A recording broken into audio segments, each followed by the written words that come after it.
u20s fixture between Hamilton and Maitland today. The lineups for today's fixture: Maitland, number 14, Blake Rutherford, number 15, Tom Duggan, number 18, Lachlan Webb, number 19, Louis Townsend, number 20, Luke Jennings, number 23, Joe McFadden, number 24, Lachlan Yates, number 26, James Tassel, number 28, Zach Yonkinen, number 33, Zach Brown, number 21, Adam Duggan.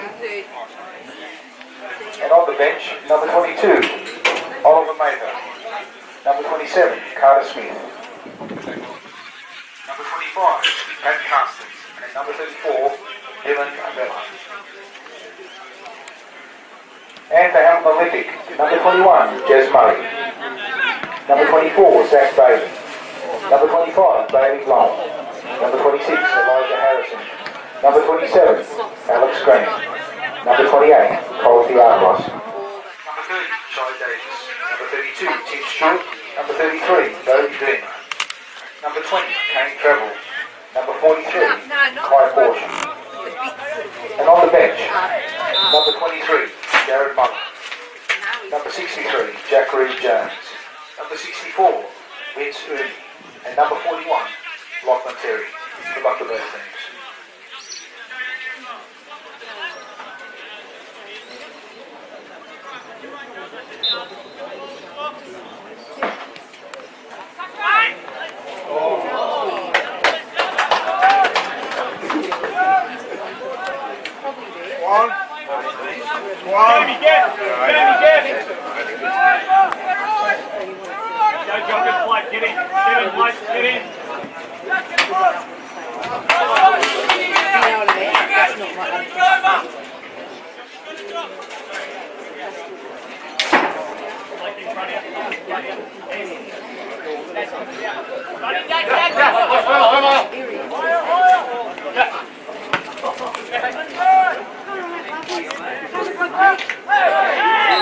Brilliant, Joey.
Ones and twos.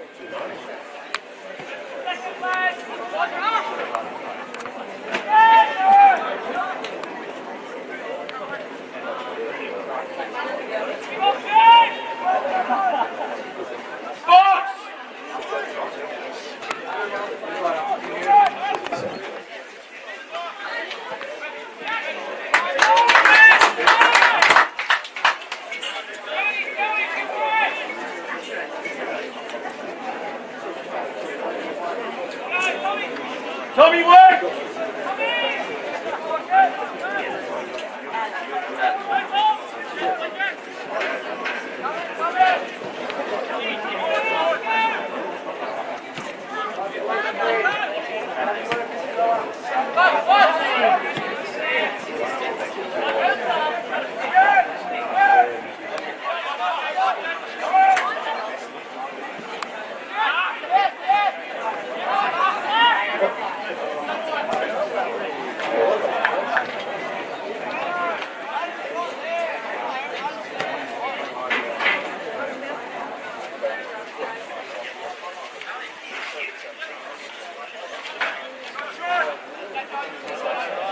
Louis, second man. Good. Forward, good boy.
There he is, good boy.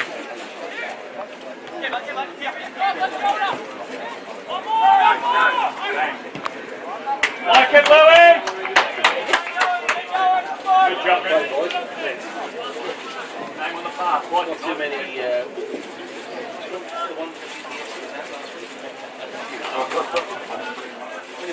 Go!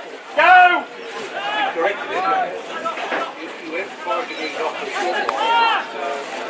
There it is, win that!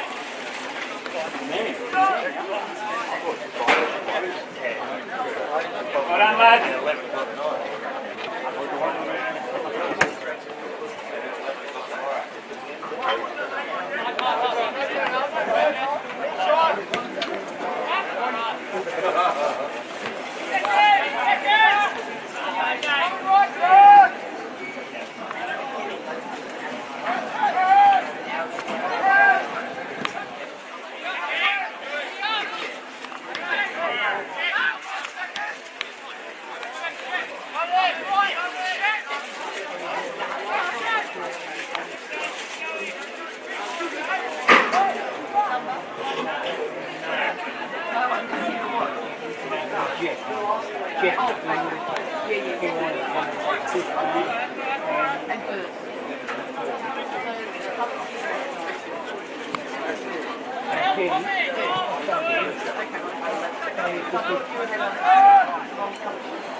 And lucky bloke, you want there, work! Yes, good boy! Garrett! Great attitude, play. Sharp, there you go, good boy.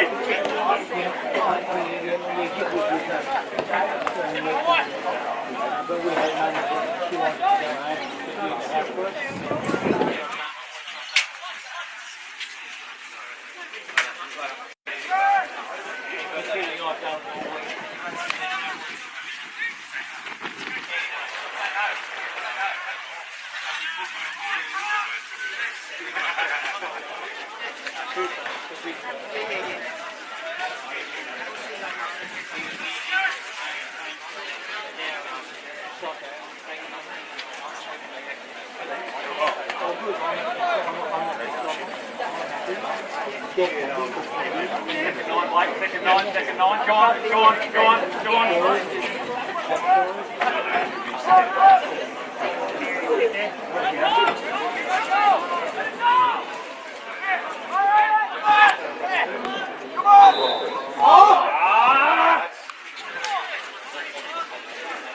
How was that a foul with the penalty 15 minutes ago, was it? That is slow.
Drive!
Kenya, Jockers! Jockers! Jockers!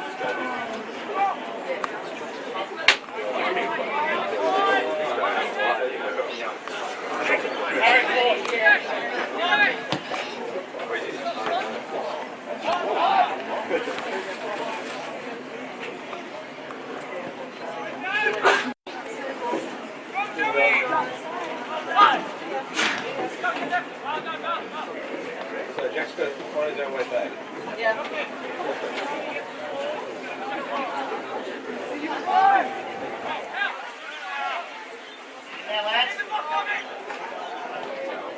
Well done, Louis!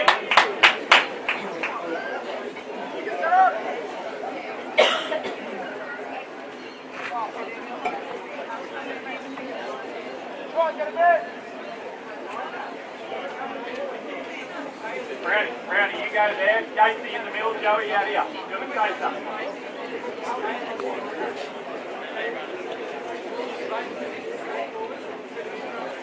Casey behind Joey, yours, yeah?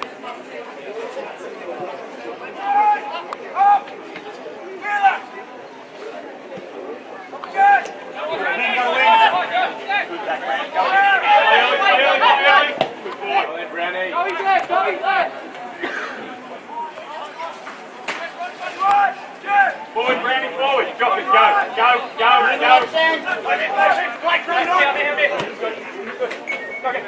Casey, sit left side. Left side.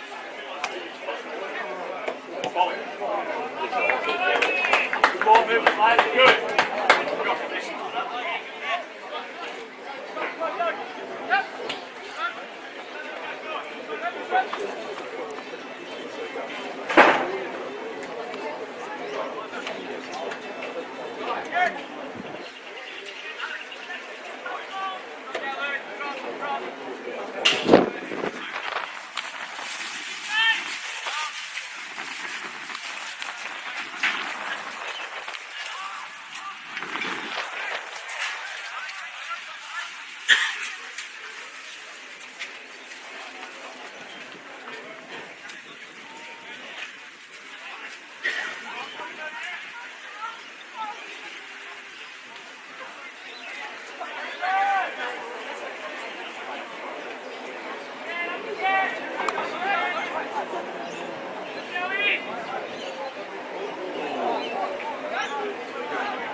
Good. Yes, come in.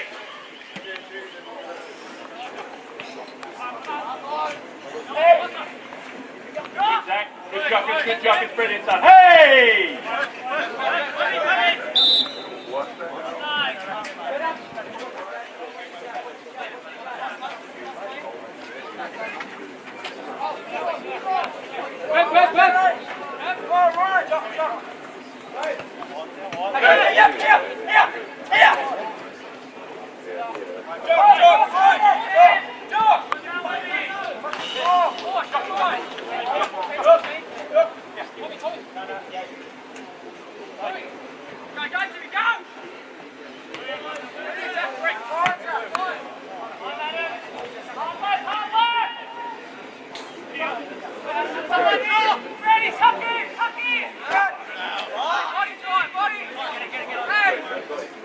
Good job, man. Good, nice and strong stuff. Good boy.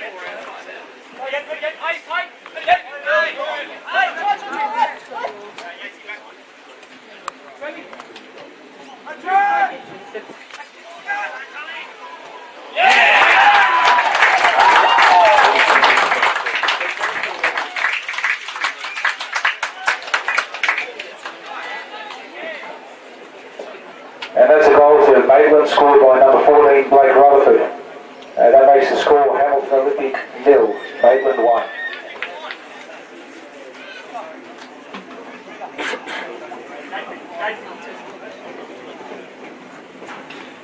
Ready,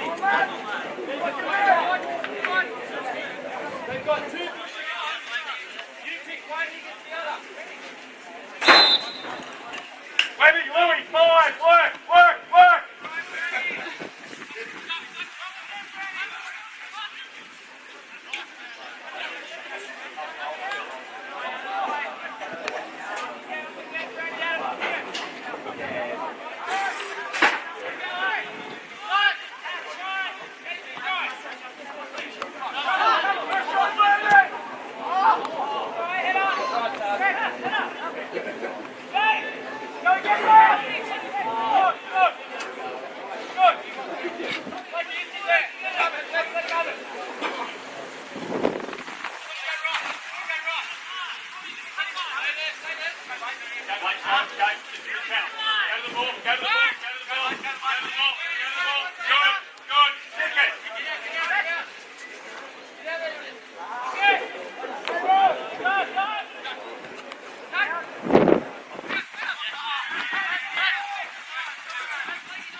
Recover Joe and boy. Tommy, set up.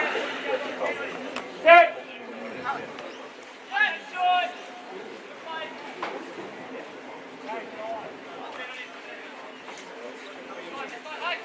Lots on the left side, underneath.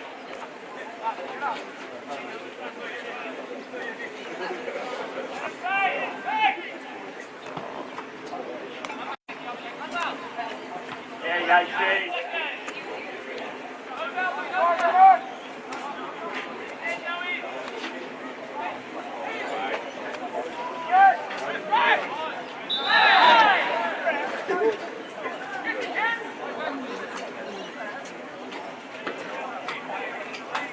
Louis under the ball. Louis under.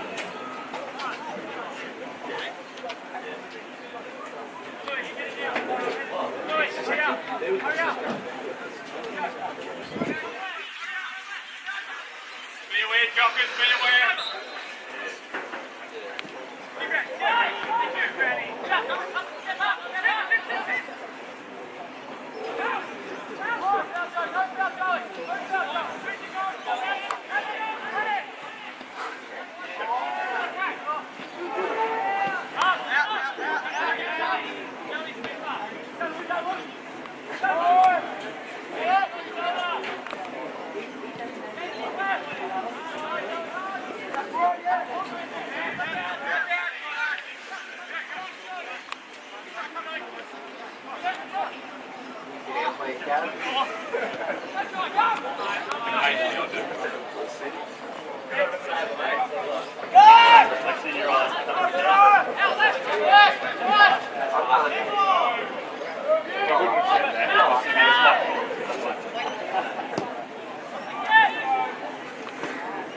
Lucky Blake, I don't mind the ball. Work over now.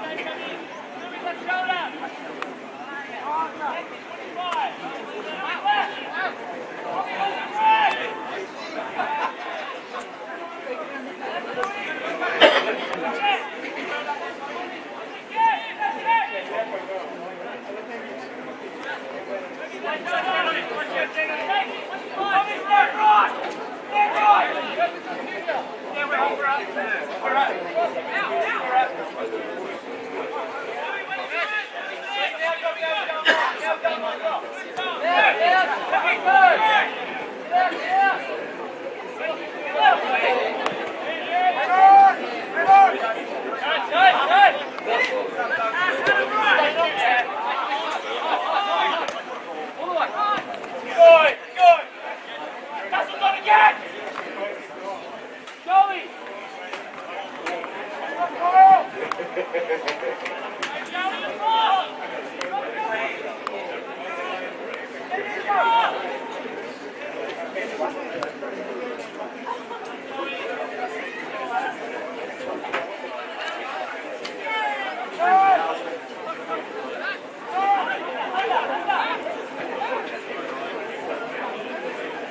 Box jockers, can ya? Can ya?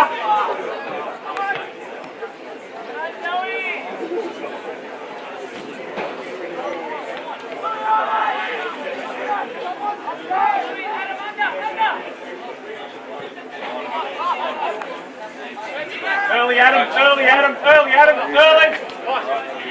Play forward, Jamie, play forward. Good. Play forward, good. Jockers, work now, son. Good, Brownie.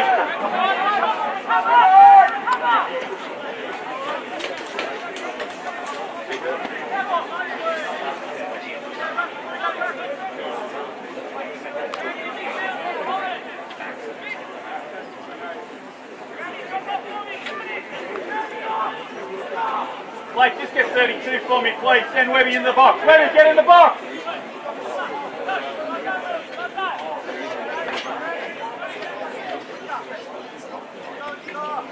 Thanks, fellow.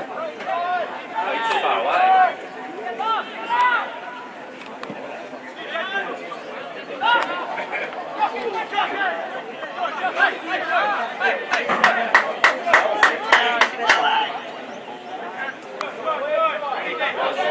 Early Jamie, early Jamie!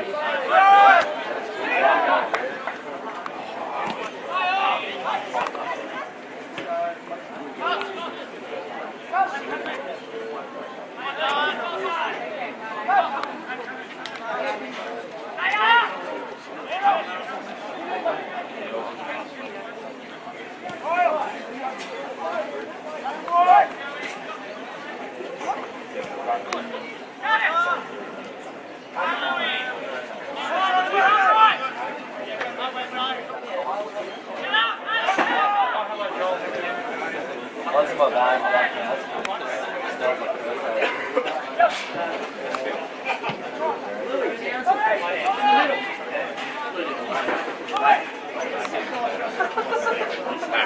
They're going to go push right here.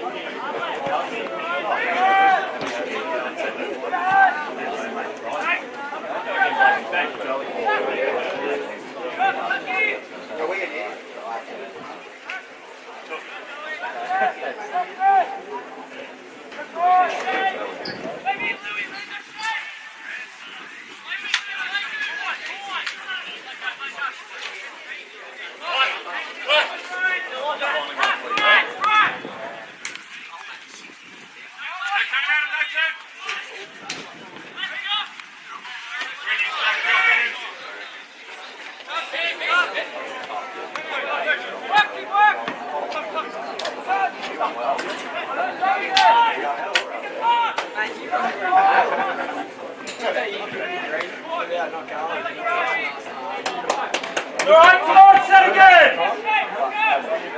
Tommy, drive this for me! Come on, we'll nick one here, drive it!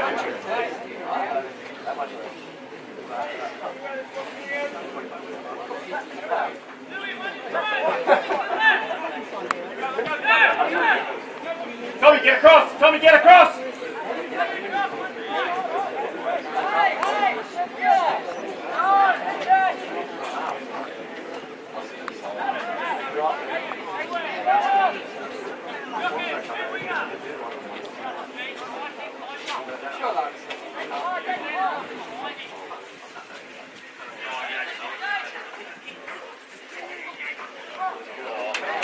Where sit? Where sit? Joey, sit!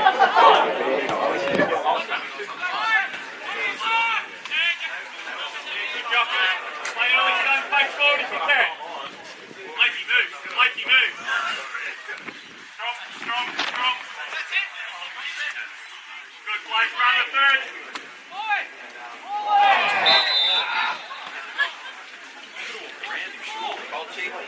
Set.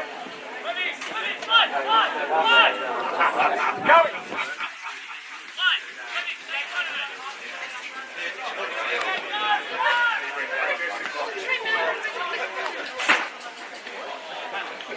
Get up, Tommy! Mikey, get up!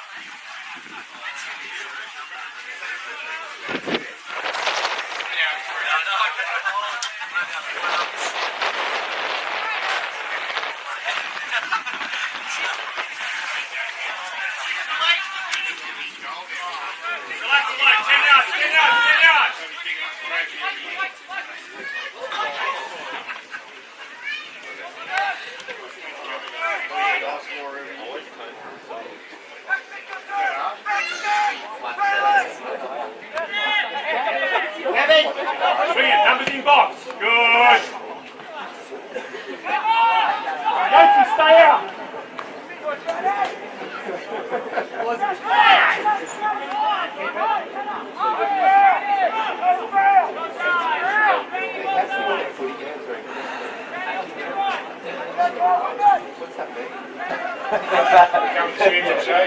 Curious how to put my bed on. Good job, good quick track in there, quick track in there. Good boy.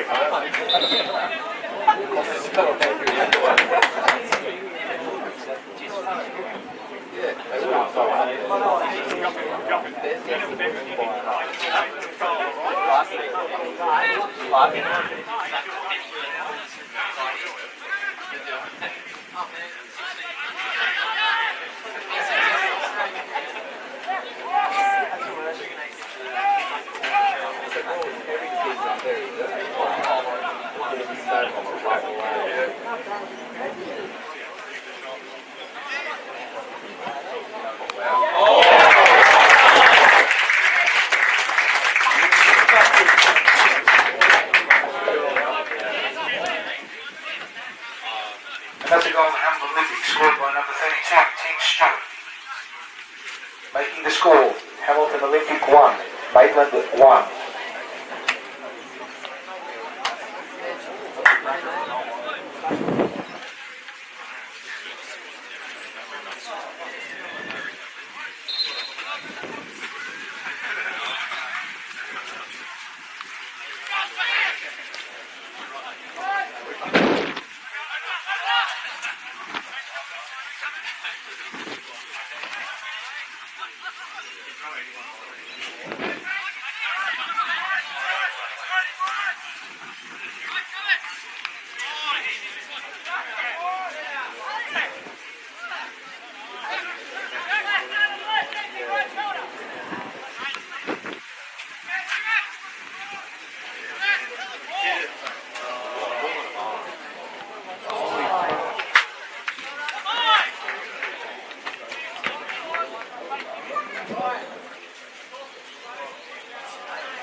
Ones and drive,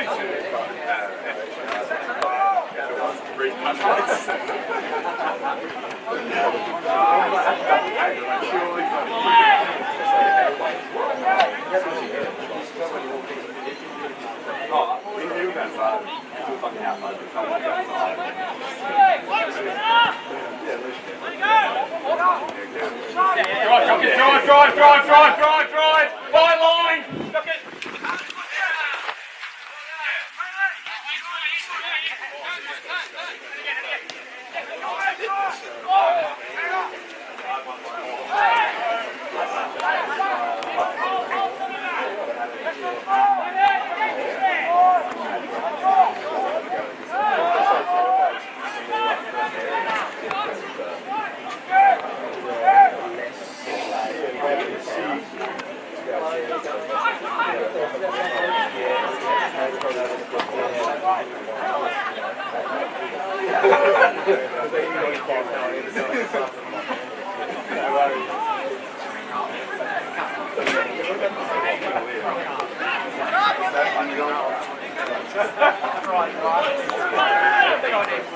Forward.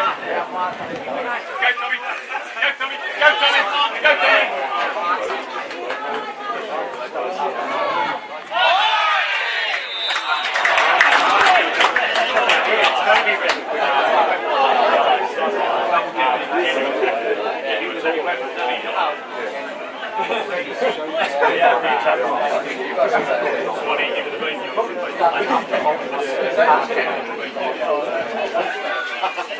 Where's Bradbury at?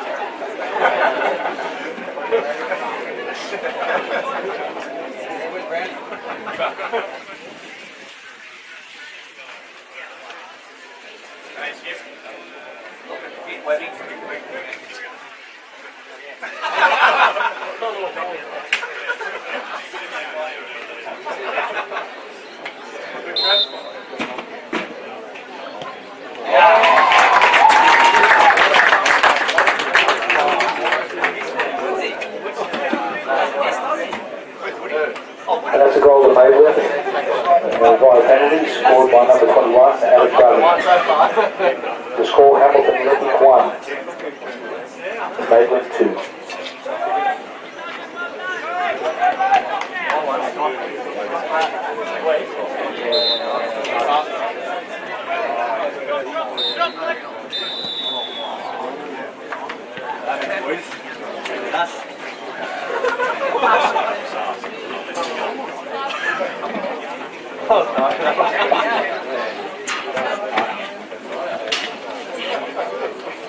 That's half time in the under 20s fixture. The score, Hamilton Olympic 1, Maitland 2.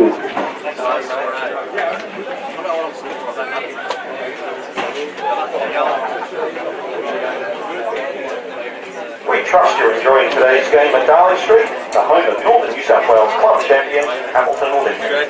Today's games are brought to you by our valued sponsors and benefactors. Your support makes this all possible. Olympics Investment Strategies, Olympics long-term major sponsor, provides investment and superannuation advice via a network of thousands of accountants and financial planners Australia-wide. Get the right advice from Olympics Investment Strategy specialists, ensuring you benefit from a personalised solution that will assist you in achieving your financial goals and objectives. Looking for the best local food, atmosphere and accommodation? Stop looking. You've found the Premier Hotel, Olympics official entertainment venue. Located at 9 Ways in the heart of Broadmeadow, the Premier has long been a destination of choice when you want to relax and unwind within a family-friendly atmosphere. Equus is the name behind the name in Australian finance. Its infrastructure processes over 5,000 loans per month to a network of over 18,000 brokers Australia-wide, as well as provide specialty finance via Equus Money. Equus is a Newcastle-based international success story and is a proud supporter of Hamilton Olympic. Crossmine provides safety and change management services to challenging construction, mining, oil and gas and shipping sites worldwide. Based in Newcastle, but with a global reach, Crossmine operates across 4 continents and implements best practice processes that ensure safe outcomes for workers and their families. Harcourts is Newcastle's leading real estate agency, regularly winning awards for its outstanding customer service and achieving results that their clients desire. If you're looking to sell or rent your home, call Sam Chusey at Harcourts for an obligation-free discussion on how you can gain the most value from your home. But when the time comes and you need to honour and remember your loved ones, B&B Memorials offer the full service of designing and installing all types of headstones and monuments. B&B Memorials work professionally and respectfully with clients to ensure memorials fulfill their clients' needs. We thank B&B Memorials for supporting Hamilton Olympic. Enjoying the food at our canteen? It's being supplied by Red Funnel Food Service. They provide bulk food distribution in restaurants, shops and canteens across Newcastle, Central Coast, the Hunter region and North Coast, and have been since 1933. Remember, if it's frozen food, it's Red Funnel. Flying out of Newcastle Airport? You won't get far without Australian Refuelling Services, who supply all the jet fuel to the airport to ensure you leave on time, and of course, with enough fuel to get you there. So thank Australian Refuelling Services next time you fly, as we do, for their magnificent support. Our Olympic players are made of steel, supplied, of course, by Hunter Metal Market. Based in Heatherbrae, Hunter Metal Market supplies and delivers almost any metal product you're likely to need. Steel bars, sheet metal, tubular sections, fencing wire, mesh products, or roofing and building products. If you need metal, call Hunter Metal Market. Rencom specialises in designing and implementing high-performing yet manageable IT networks, which are able to grow as organisations require. Rencom offers total IT solutions, from server design and build through to procurement of desktop hardware and applications. Choose Rencom for your organisation's network infrastructure needs. Catering for a function? Heading up the valley in Maitland? Feeling peckish? Drop into Sanger's Real Food in the Ferrisfield Industrial Estate for their famous breakfasts and lunches. Sanger's Real Food is the 2017 award winner for outstanding fast food, and people come from miles and miles for the best food in the area or to have Sanger's Real Food and cater for their function. Need to hire equipment for your business? Access Hire. They supply a full range of industrial and business hire equipment, including forklifts, lighting towers, cranes, telehandlers, electric generators, you name it. David Tripodi and his Access Hire team has got it, ready and available when you need it. Feeling peckish after the game? Or you need your regular McDonald's fix during the week or weekend? Visit McDonald's at Katara or Westfield Katara, where you can talk football with proud owner, fellow Olympic supporter Michael Phelps. All your favourites at McDonald's are there. You know it tastes good at McDonald's Katara. In the unfortunate event of a car accident, you're in good hands with Steve Coulis Smash Repairs. George Coulis and his team of experts are the go-to repairers for almost all the European and luxury car manufacturers, which is testimony to their outstanding attention to detail. Steve Coulis Smash Repairs, based in Griffiths Road, Landon. We'd also like to take a moment to thank the following sponsors and supporters who each proudly support Hamilton Olympic. Tim Service of Dakota Tiles, based in Green Hills, East Maitland. In Newcastle, the Hunter Valley specialist in tiles and ceramics sourced from Australia, Europe and Asia. Newcastle real estate legend George Rafty, the First National Newcastle, who are experts in buying and selling homes and commercial property. George Fellis of Civic Lunch Delights, based in Hunter Street, Newcastle. If you need catering in the CBD and surrounding area, call Civic Lunch Delights. I'd like to thank George Saris of Mayfield West Kebabs for the best kebabs or charcoal chicken in Newcastle, based in Mayfield West. Teresa McCallum of Aussie Home Loans, Hamilton. For expert independent advice on a home loan or refinance, call Aussie Home Loans, Hamilton. And Lowe's Petroleum Service, your complete refuelling solution and quality lubricants provider. Thank you again to all our sponsors and benefactors. Enjoy the game.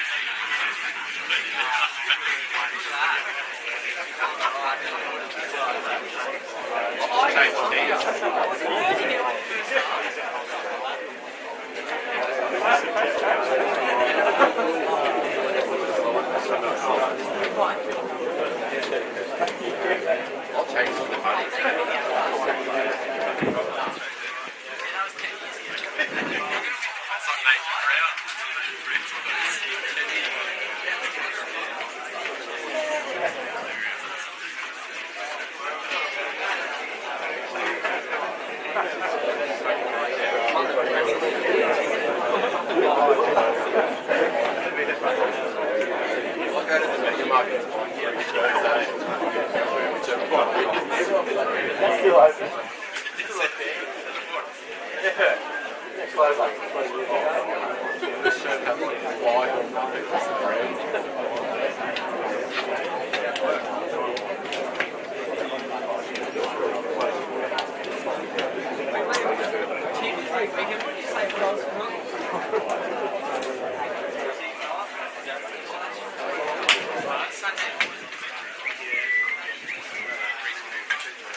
Where we start, Yates is gone.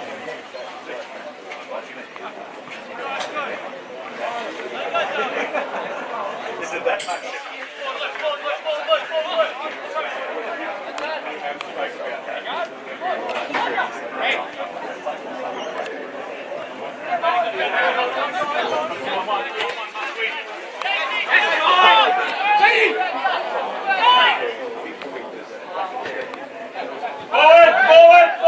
Forward!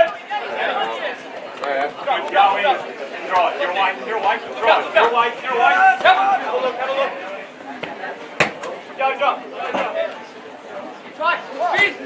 Speed. Man on right. Look it back. Louis, one with you.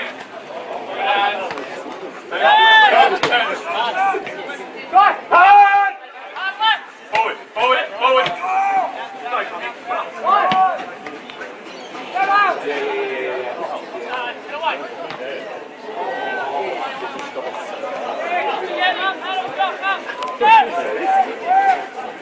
Going second nine. Get over.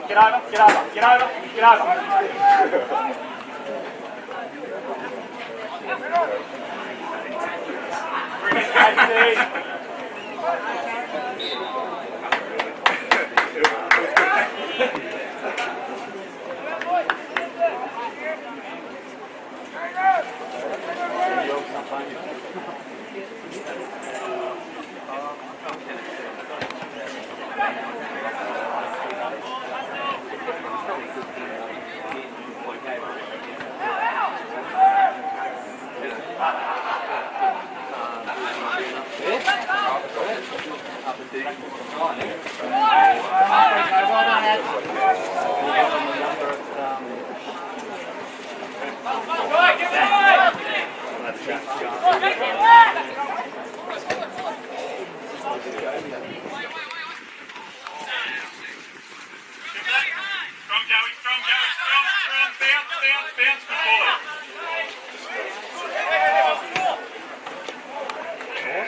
Good, Joey.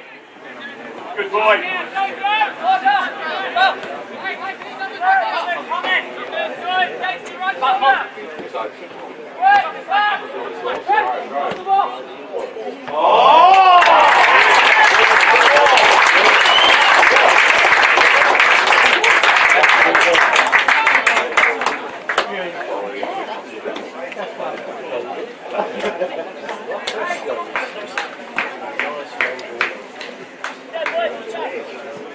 And that is a goal by Hamilton Levy.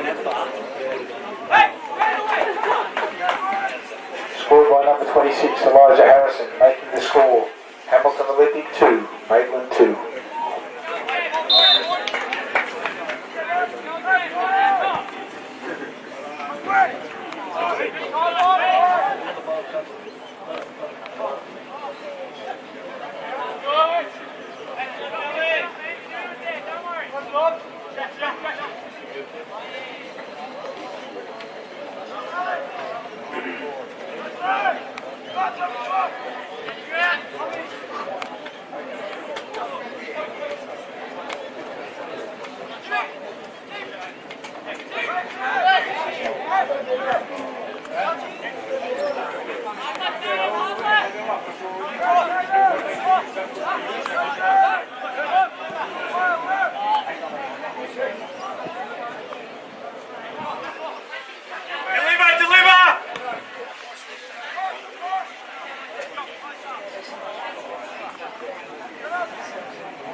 William.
Second defender, Joey, second defender, go!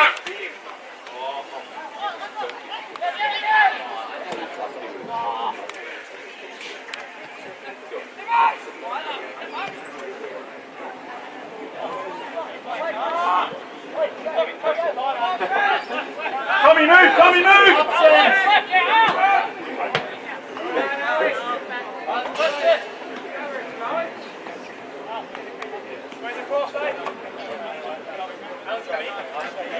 Strong, Joey. Strong, Joey. Strong, strong, strong. Boy.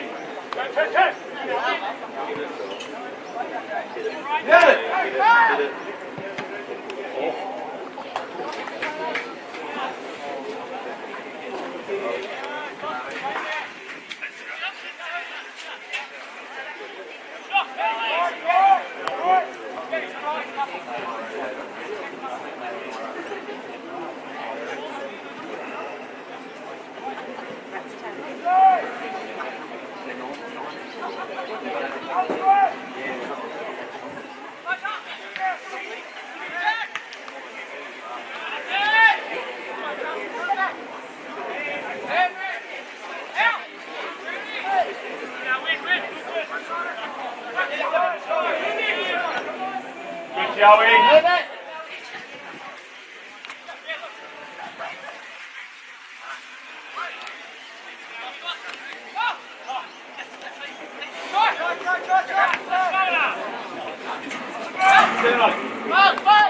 Good, Adam.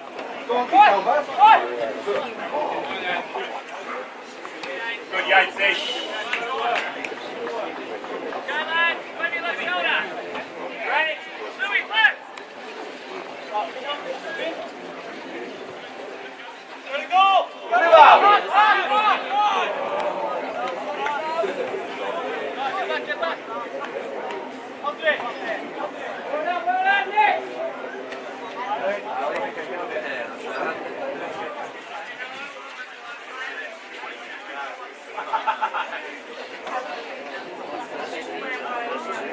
Go, Adam.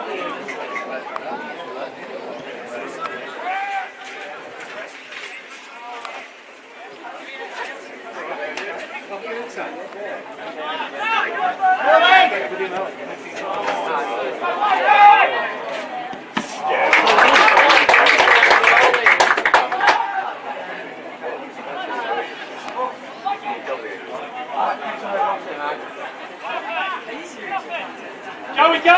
Joey, go! Come on!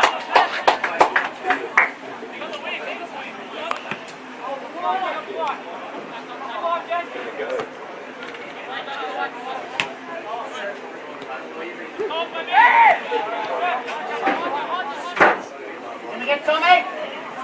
Double 9, Joe. Double 9. Stay out now, Louis there.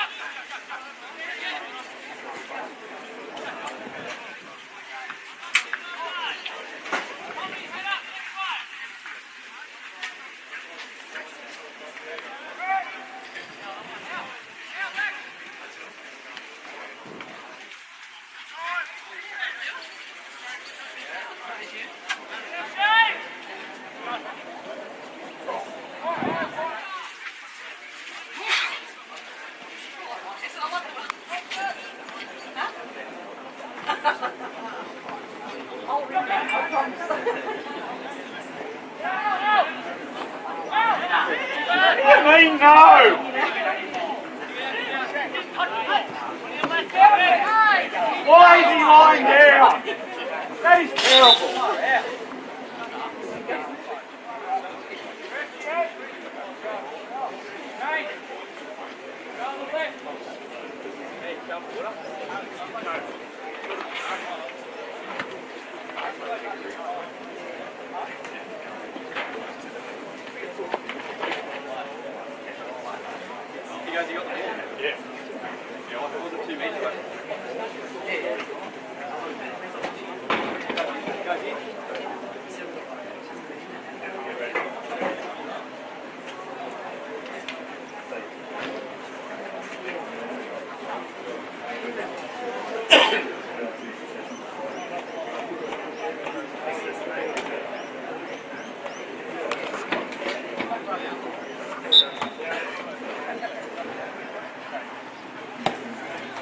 we go, up we go!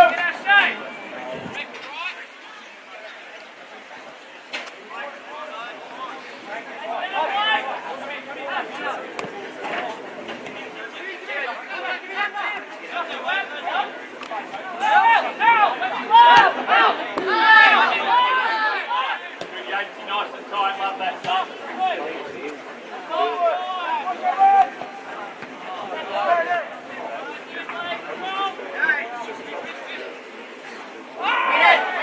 What about the one before? Shut up. Yeah, shut up.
And that's another goal at Hamilton Olympic, scored by number 25, Bailey Blomel.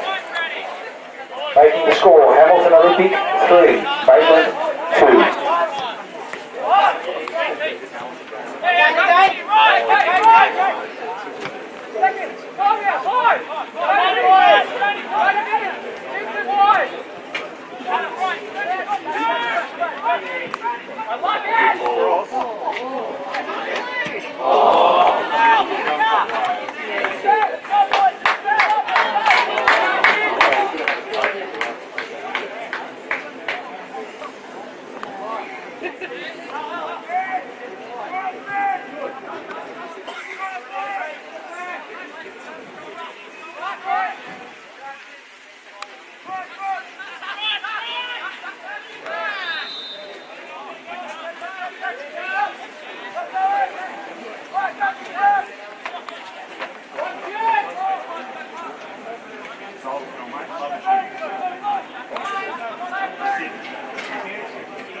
And in the meantime, there's also been a change for Hamilton Olympic.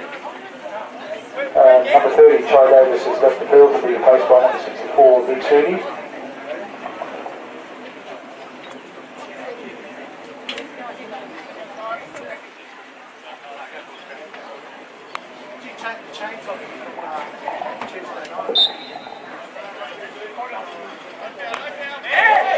And also a change for Maitland. Number 27, Smith has taken the field. He's replaced number 14, Jake Rock.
Substitution for Hamilton Lythic. Number 23, Jared Mullen has taken the field, replacing number 26, Elijah Harrison.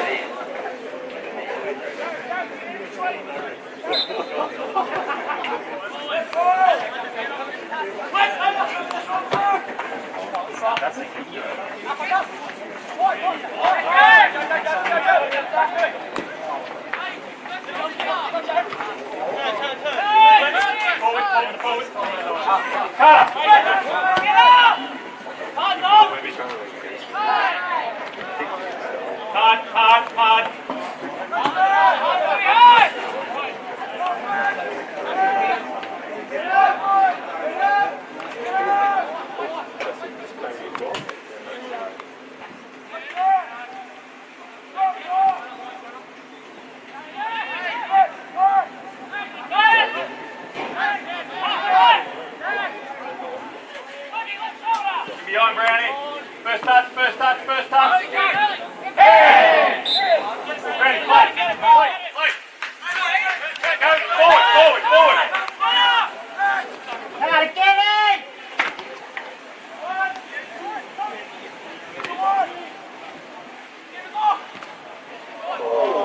That's where you had to be.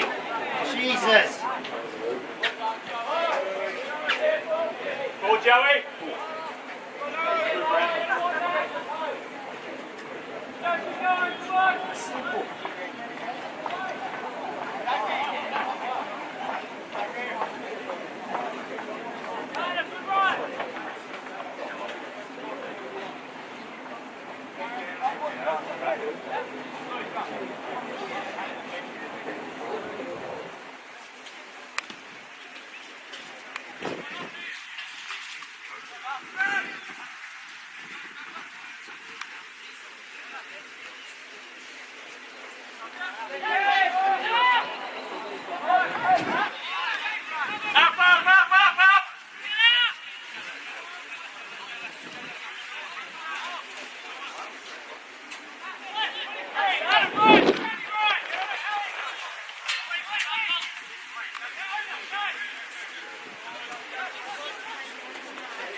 Moving the field is number 33, Zach Brown, replaced by number 25, Pat Carstens.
forward, Pat, go forward, go forward. Good, good, good. Onside. Yep. Where he goes now. Forward, Paddy, forward, forward. Good. Yep. It's all right, good boy.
Tracking, Paddy, go, Paddy, go.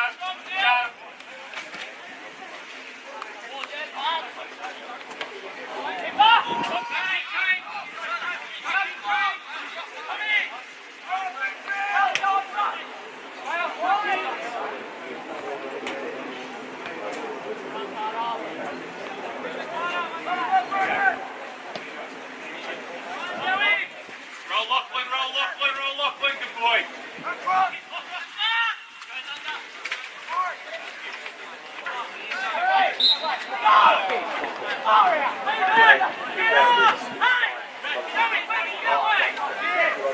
Deal second ball.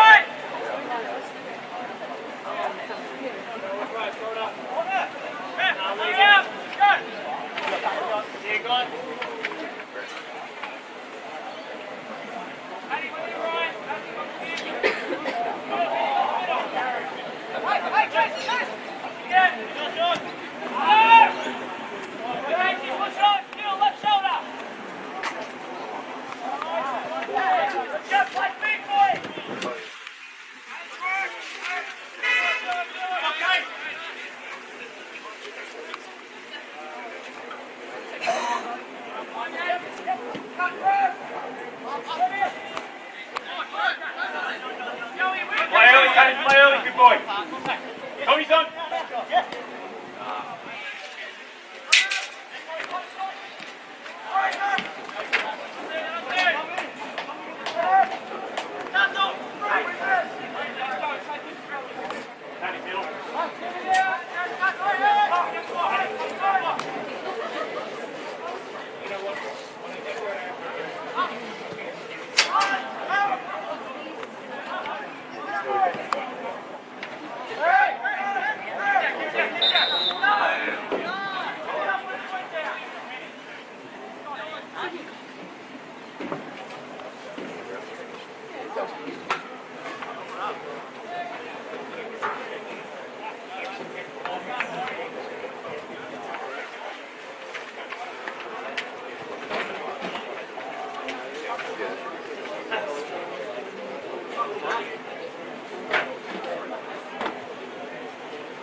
Tom!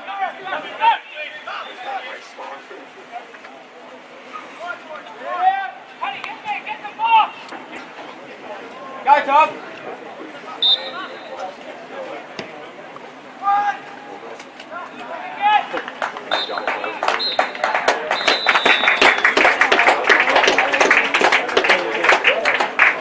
And that's the conclusion of the under-20s fixture. The final score of Hamilton Olympic 3, Maitland 2. We'll take a short break and we'll be back with the first grade kick-off a bit later.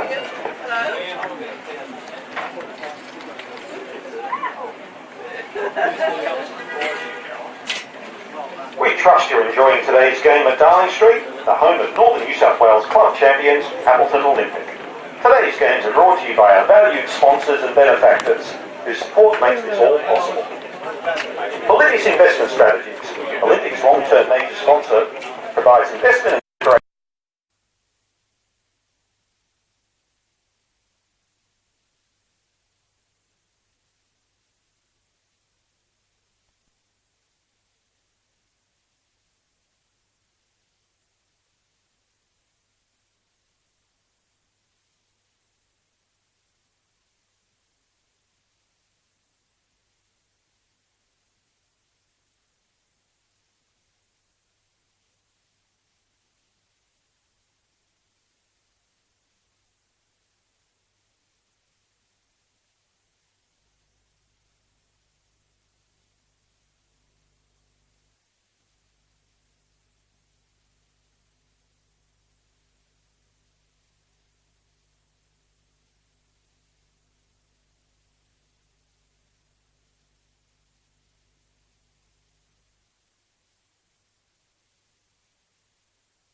And a very good afternoon from Darling Street Oval, and welcome to the match of the round in round 9 of the NPL Northern New South Wales. We're live on Bar TV Sports.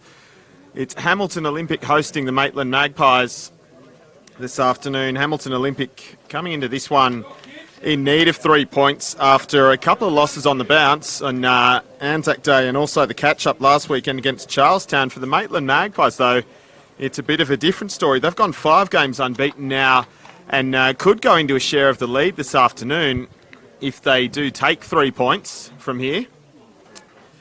So we'll run through the team news as we just wait for them to assemble in the middle of the pitch for the kick-off. So for Hamilton Olympic, it will be Tyler Warren in goals. Kyle Hodges and Reece Pettit we expect to be the centre-back combination in jerseys 2 and 3 respectively. It's Marcus Duncan. Reece Papas will make his first league start since that hamstring injury in round 6. Jared Sutherland is in 7. Jake McGuinness is in 8. Reece Cooper in 10. Scott Pettit 11. Kent Harrison is 14. And Jacob Kressnar making a start in number 22. On the bench, it is the 2 Japanese players, Ren Fukumoto and Shinichi Kawachi. Also, Jez Murray in Kane Treble and Bailey Blummel. For the Magpies, Matthew Trott is in between the sticks. Tom Davies, number 2. Liam Thornton, number 3. Zach Thomas is number 4. Matt Swan, number 6. Matt Thompson, number 8. Ryan Clark, number 10. Joel Wood, number 11. And number 11, Joel Wood. Sean Pratt, number 12. Carl Thornton, the captain, number 13. Alex Reid is in 17. They've named 4 on the bench, so it's Ryan Broadley, Luke Jennings, Grant Brown and James Thompson. And we are just about ready for a start here. So we'll be the host kicking off. They get us underway now. So good afternoon again. I'm Daniel Herrero with the call this afternoon. I'm also joined by Quentin Connors, who you say good afternoon to for the first time as well. Quentin, you looking forward to this one? Oh, very much so. Thank you for having me, Dan. It's a bit of an unusual position for me, usually in your spot, but I'm very much looking forward to being a special comments kind of guy today. But as you said, I think a couple of times, big game between these two today. I mean, with a massive clog up of teams at the moment on the ladder. So, I mean, this game very important, I think, for both teams to try and get 3 points today. It's funny, isn't it? We've had those catch-up games, so the table is kind of starting to take a proper form again as we see Joel Wood on the ball now. And then Pratt, he tries the ball through. It's slightly misdirected. So we're getting an idea of where everyone sits at the moment. And Hamilton Olympic, who have played all 8 so far, have slipped to 7th on the ladder. They're just a position behind Maitland, but as we say, Maitland have only played 6. They've still got a catch-up and a bye to their name, so they haven't lost since their very first match of the season in the Coalfields Derby. As we see Tyler Warren give it a nudge upfield now. Well, it's interesting you mentioned that, Dan, as well, because, I mean, like you said, Maitland have only played 6 games. If they actually win today, they have the potential to be on that equal top of the table, especially as well considering they'll have a game of hand of the 2 teams above them as well, in Magic and in Lambton, who are on the top of the table. So technically, if Maitland just keep on winning, they'll be the top of the table clear by a few points as well. So although they're sitting in 6th at the moment, they're actually probably looking like one of the better sides in the competition so far. Yeah, definitely. So they will be looking to keep up that momentum. Of course, we saw them last time out. They shared the points with Lambton, which of course is also indicative given that Lambton does have that share of the lead at the moment with Broadmeadow. So they're making the best of it so far. So Wood is nearly been slipped in behind. Pratt's continued the one. Wood goes on his own. It's blocked by Papas, who, as we mentioned, back in the side today. As we said, they've lost 2 in a row in league competition Olympic, but they did get a win during the week against Azzurri in the FFA Cup qualifier. So in some way, they're hoping playing themselves back into form, but it's about 3 points and refiring their NPL season this afternoon. We're going to have a goal kick. It is a pleasant afternoon again at Darling Street. The breeze has just died down for now. It's actually quite cool this morning around the place, particularly where I was, but it's good conditions for play at the moment. Yeah, it's cold in the shade today, but I mean, I think out there on the field they'll probably get a bit hot as they start playing in the sun, especially if that breeze doesn't hang around. Interesting talking point as well for today, Dan. You've got Mick Bolch sitting on the bench as Maitland's coach. He came over at the start of last season, and as many will know, he spent a lot of time at Hamilton, a very successful time at Hamilton as well. So he's taking on his old team of sorts as well. So too is Tom Davies, a right back for Maitland, coming up against his team that he played with last season and played a few seasons for. Indeed, so it's Ryan Clark that kept it in and earned the corner for Maitland, so it'll be the first of the game. Matt Thompson has duly strolled over there to take it. Few hanging around for Maitland. It's in a bit behind everyone. It's headed clear at the moment. I think that might have been Reece Pettit, I think it was, yes. Very strong in the air for Reece Pettit is. He's playing at that right back position spot, as it seems, as well today. Yeah, so there's been a shuffle there. So Cody Lucas isn't in the side today, so there would be a shuffle from what's standard across the back for the men in blue.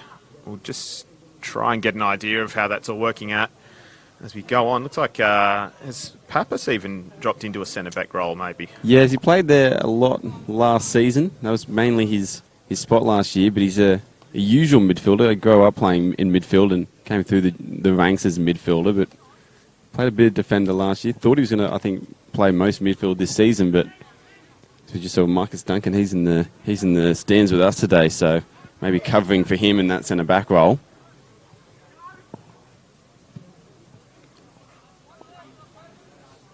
So it's knocked up to the park again. There's a contest there between Hodges and Wood. It is the Magpies who come up with it. Sean Pratt, who's been involved in a bit so far. Thompson shifts it across. And was there a trip? Referee thinks so. When I spoke to Mick Bolch during the week as well, he talked about, made a special mention about Sean Pratt, number 12 there for Maitland. He's been massive for them coming off the bench in the last few weeks. It's a ball here from Thompson. Here's a chance with the cut back. It's gone straight to the keeper though. But yeah, he made special mention about Sean Pratt. He said that he was on fire and he was expecting more of him to do that today, so maybe expect Sean Pratt in the middle of the park there to be a bit of a nuisance for Hamilton's defence. Would we say that he has an eye for goal at the moment? Yes, well, he has been.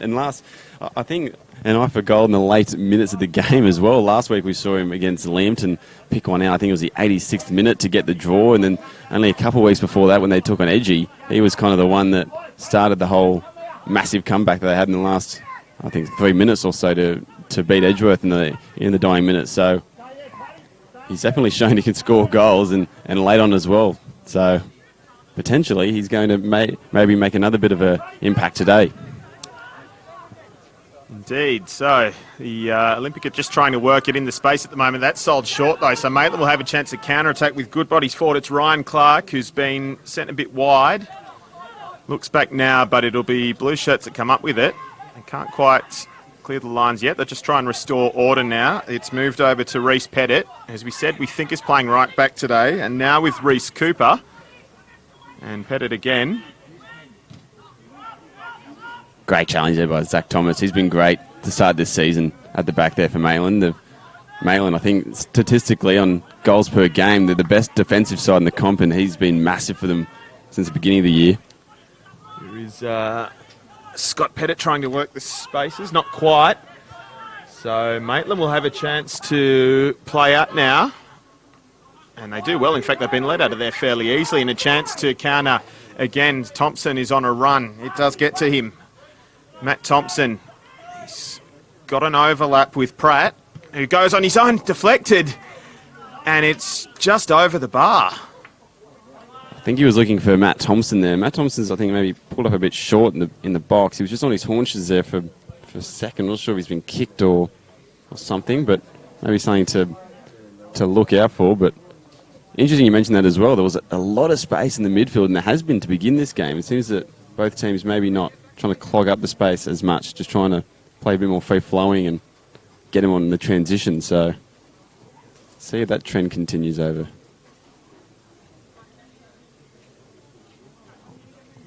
A lot more bodies crowding around the penalty spot this time around for the corner. It's a low one. Papas got a foot on it. Thompson might have another go at it. He does. And manages to beat his man, but he's carried it over the goal line.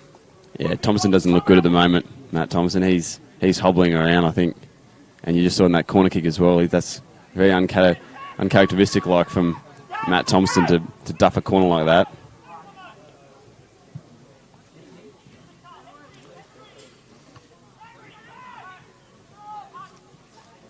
So it's with Wood. And then Pratt, who has a go on his own. It's tame. It's easy pickings for Tyler Warren.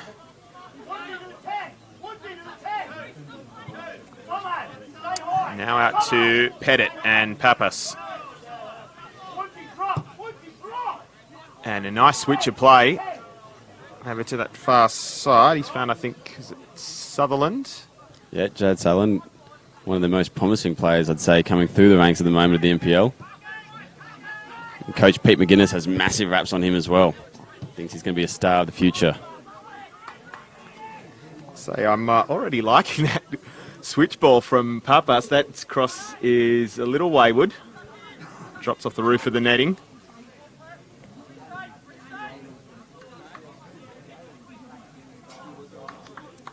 And Matthew Trott's just going to help himself to a drink before he gets us underway again.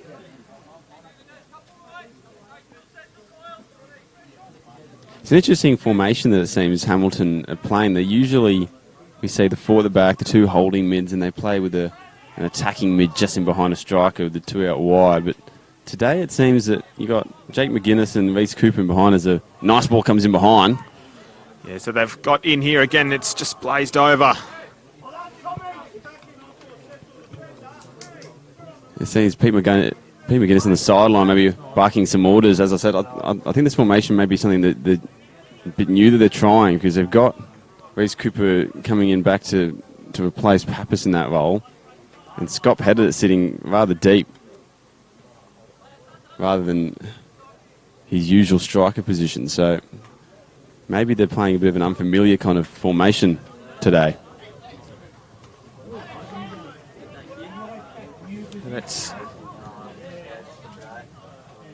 Harrison that seems to have won that. I thought it came off him last, but it is going to be an Olympic throw.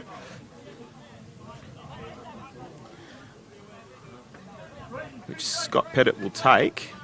And it's back out to Scott Pettit, who can't beat Liam Thornton. And again, Maitland just about able to play up, but they can't keep it in the field of play. So Olympic go quickly now. Kyle Hodges. Papas has been played into a bit of pressure, so he goes back to his keeper. He goes central. It's to no one in particular. And it's back to Warren again, who gives it a little chip, but he's only found the Maitland bench. Zach Thomas shifts it to Thornton, and they go all the way out. It's Thompson that's with it now, so he's still persevering for now. We'll keep an eye on him. He still looks maybe a bit tight. And across it back again for Maitland. The press is a bit more effective for Olympic this time, but still Maitland managed to get through the midfield for now. Now it's taken off them. It is contested. Kawachi actually started, is that? I thought I might have spotted him before if there's been a late change. Yeah, so Shinichi Kawachi is actually on the pitch, which is not how we had them when I went over and checked the team sheet before kick-off. Meanwhile, Papas has got a bit of work to get out of this corner. He's done very well there to get that out, hasn't he? He has, on a little back heel, not quite. Papas probably had a bit more time than he thought. And then just a clearing kick, but it's fortuitously dropped for Harrison, who now gets a chance to take on his man, Kent Harrison. It's a lofted ball over Kawachi. He's got a push. It's going to be a penalty. And this will be a booking as well for Carl Thornton. Tom Davies, I think it Tom is actually, Davies, Dan. sorry. That's why you're here. Sorry, yeah, one over. Against his old side as well in his first game against Hamilton. Not the best of starts for him against his old club, is it? I'm not sure if that was a penalty. I think probably 50-50, and you have to go with the ref's decision, but maybe Tom Davies just maybe lost where he was going a little bit. He just ran into the back of him. It's funny because there was a push, but it looked like it wasn't necessary. He was already going over Kawachi's head.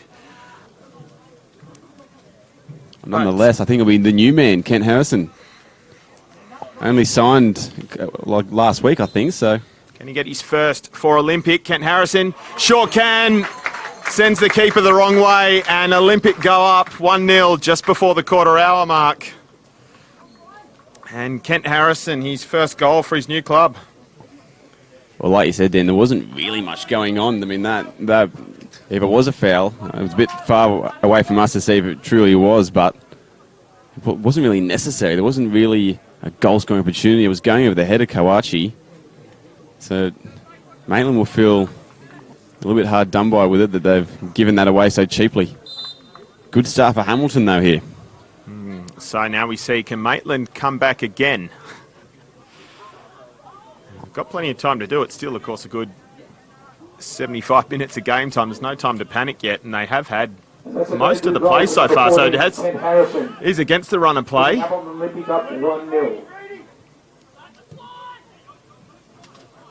That's gone all the way to Tom Davies, who just gave away the pen.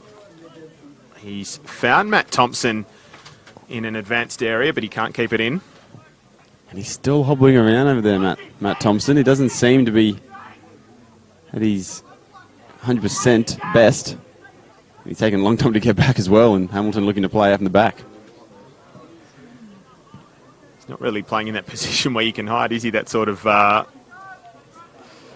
right wing role even. He's to put Hodges under a bit of pressure, and Tom Davies has won it back with the header, so it's Pratt. It looks a safe option to Carl Thornton, and they'll just bring it across the back and all the way over. Liam Thornton. Not the best touch, but he does well with it. And continues the run, does Liam Thornton. At the defence, couldn't quite play Thompson in, but he's come up with it again. Can they recycle?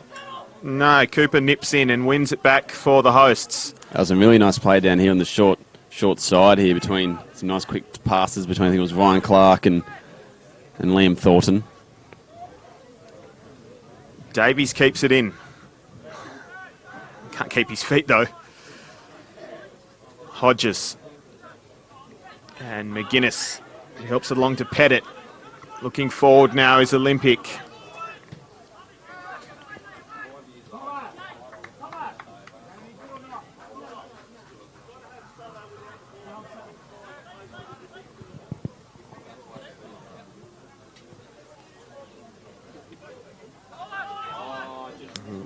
Underway again with Reese Pettit. Just some good movement here. Harrison, can he get it over? No, it's going to be taken off him. Nice little back heel there of sorts from Pratt to get them out pretty easily. Seeing some skills at the moment. That ball wasn't, though. Just a mishit, so Warren will just take a moment to assess his options. And plays to his captain.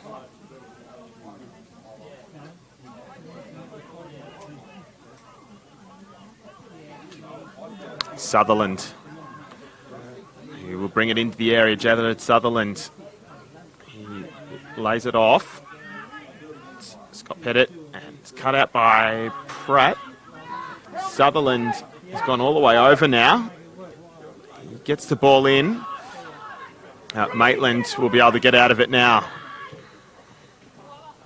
Well, they're brave giving Jared Sutherland so much space as they did just there. Let him just kind of dawdle into the 18-yard box there and had the risk of taking them on. He didn't in the end. He didn't beat them, but we know how quick he is, especially with the ball at his feet. I wouldn't be giving him so much space if I was Maitland defence.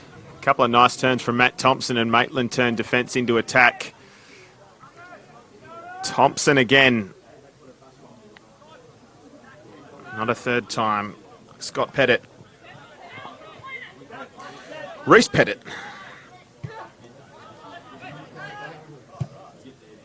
Papas. It's one of those switches. Again, it's Kressner who has got a start today. Got the touch there. In fact, that would be his first start for the season for Hamilton Olympic in NPL. Looking forward now, Harrison, the goal scorer. Kent Harrison. He comes inside, goes on his own. Oh, took an interesting bounce, but safe hands in the end from Trott. Yeah, almost a nice little bobble there from the shot then. They are the worst. They can Warren save a corner. He's going to do it fairly comfortably in the end, in fact, and enough time to just bring it back in and glove it if he wants to, which he does.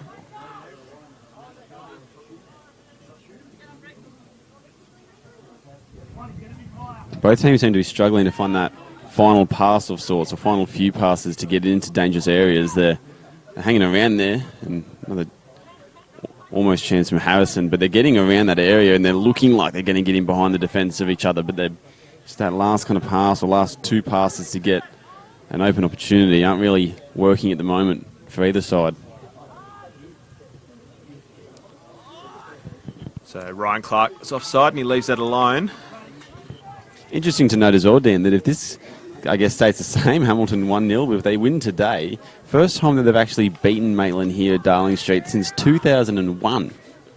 Obviously, Maitland had a quite a bit of time in the second division in the New FM Northern League 1, but nonetheless, it's a long time since they've beaten Maitland at this ground, which is strange considering it's a home ground as well. That's a good stat. I like that one. I like it a lot. They would go to 13 points as we stand, but as we said, it's a long way to go in this one. And, of course, Olympic having played at least a game more than most, given they haven't had a bye yet. We're already into round 9 of the season. This is, of course, the only game of the day. We'll have another 4 same time tomorrow, including there's a Charity Shield match at Magic Park. And we'll also be calling Adamstown versus Jets Youth just over the way at Adamstown Oval as well. So plenty of room here for Maitland to bring it up. Liam Thornton has it now. And he finds Ryan Clark. Earns a corner. Yeah, he's won a corner there whilst being on the ground. Very well done from Ryan Clark. He's been good this season as well, Clarkey, since he's took a little bit of time, I think, to get into the season, but so far in the last few games he's really been impactful for Maitland. Set up a lot of goals and he scored one as well last week against Lambton. Thompson takes the corner again. This one is into a better area, but it's beaten everyone by the look of it. It'll be a goal kick.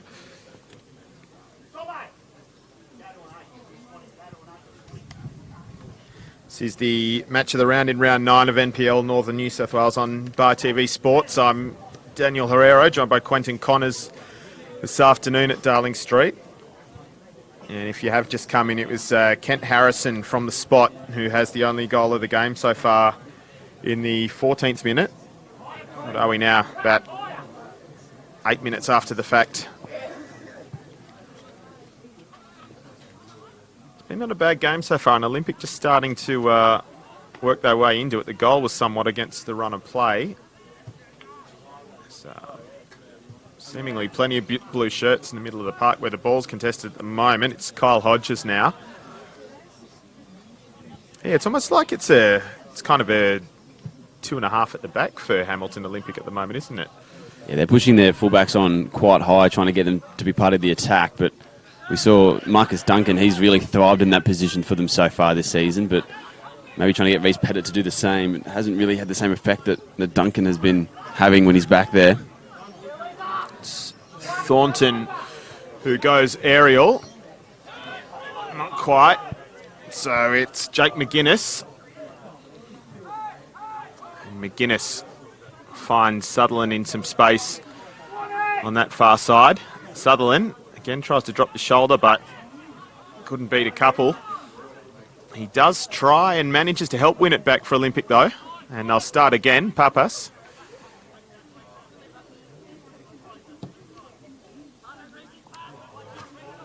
It's kept in by Scott Pettit. Ball across. It's only white shirts waiting for it, though. Thompson now. Yeah, I think that's a bit of a panic ball from Pettit there. I think he might have had a bit more time if he just slowed down a little bit. Well, Sutherland here. Look at the speed. Is Sutherland, he carries it into the area. He will look for a cutback, which he just about needs to find. Harrison, oh, good save. In fact, it was a good save from Trott. Well, how hasn't that gone in? I don't know. Great reflex save in the end.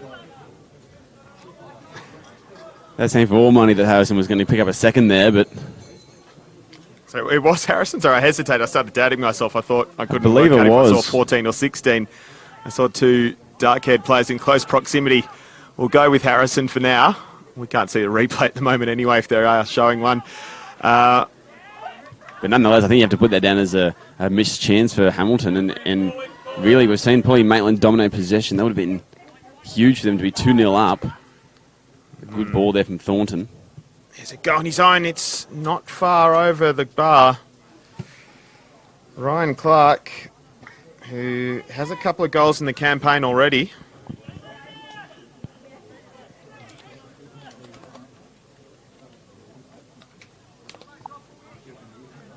Definitely more goals in this game, though. We've seen even just those last couple of minutes of half chances, although well, that was really a full chance for Harrison, you have to say.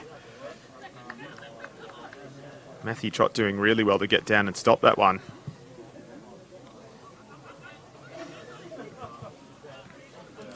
Thompson. Well, one there again by Zach Thomas at the back. He's going to be so hard to get past this game.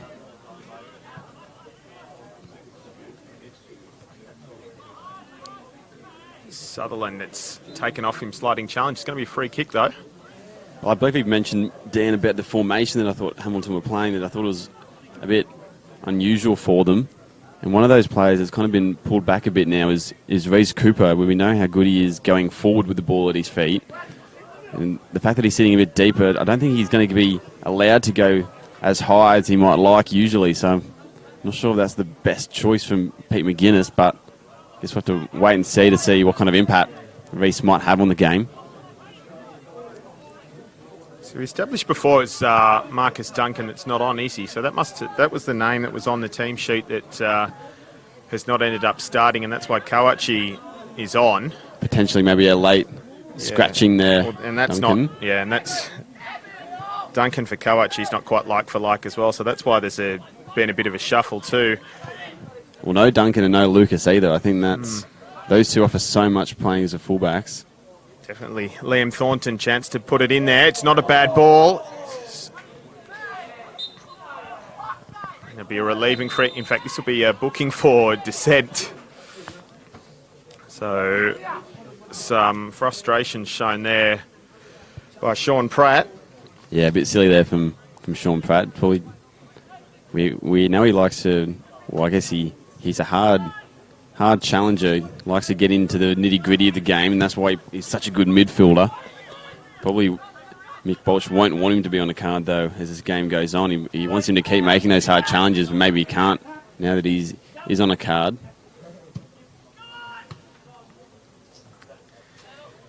Pettit trying to bring control. It's out, though, between the two Pettits.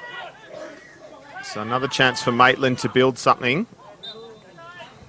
Fairly well milked foul there from Pratt, although he did get a nudge.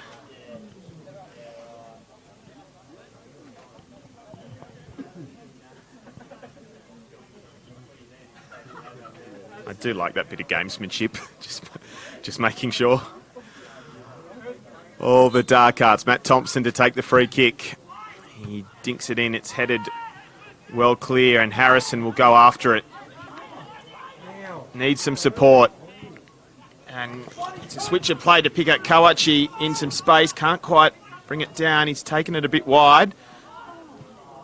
A great initial ball there from Ken Harrison. If Kawachi could have just got that first touch right. Thompson, who's still throwing his body at it in a chance. He's hobbling around, but he's still making some traffic challenges.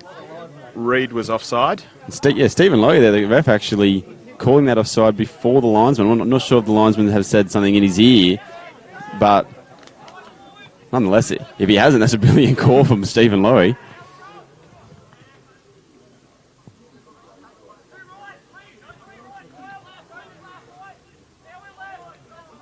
And get Davies involved again. Comes back to Carl Thornton.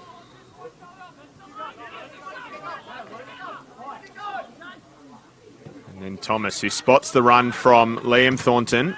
Cries of handball. I think his arm was at his side, so we'll go on.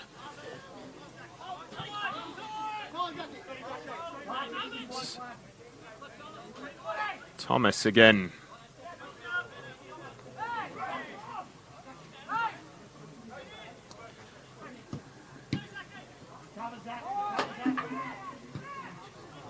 So, Kressner, who's just created a contest now, and it is Sean Pratt who looks up. He's taken a touch. There's cries of handball. Assistant and referee are fine that it wasn't illegal. And now a chance to counter. Trott is out just in time to give it a hoof back up the park. Thompson turns and feeds Pratt. He's got a push from Hodges and will win the free kick.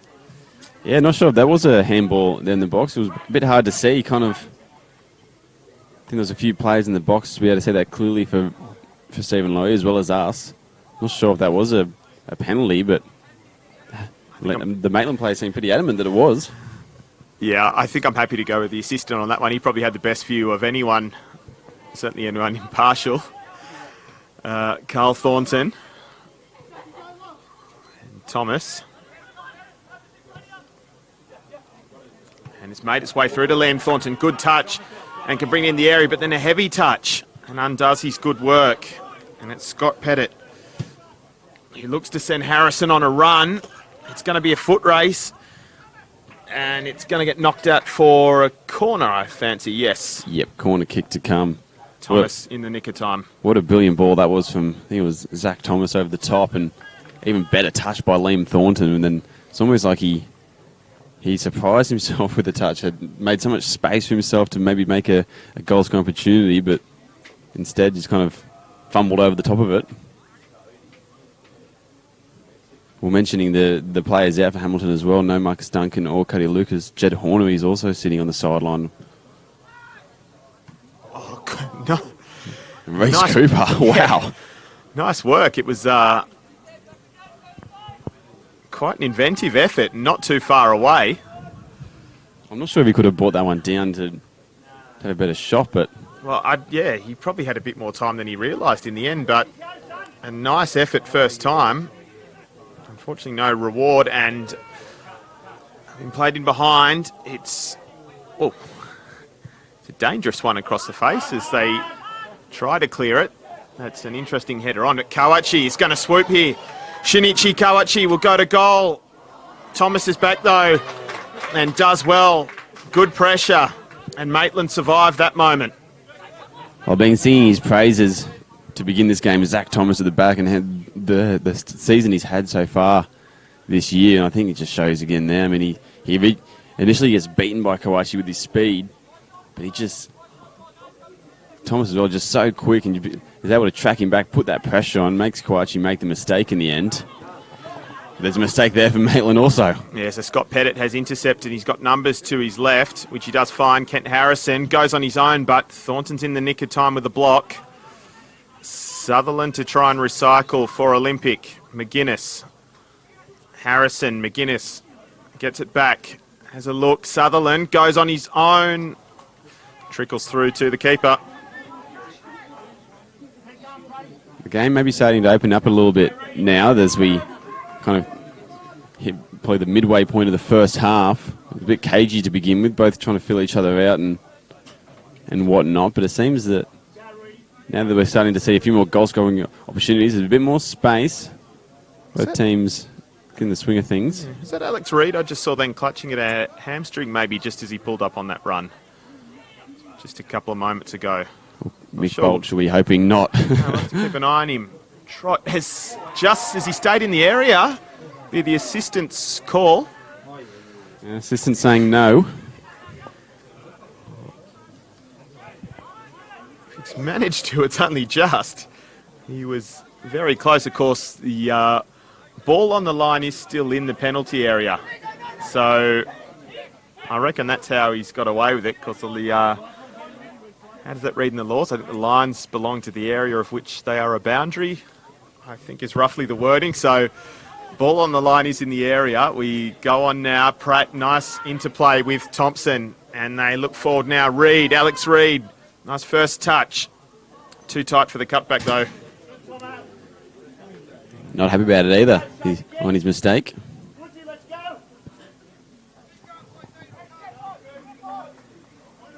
But like I said originally, that I think early on in the game, that second last or last pass is just lacking a little bit for both teams at the moment. That little finishing touch of sorts, that little bit of precision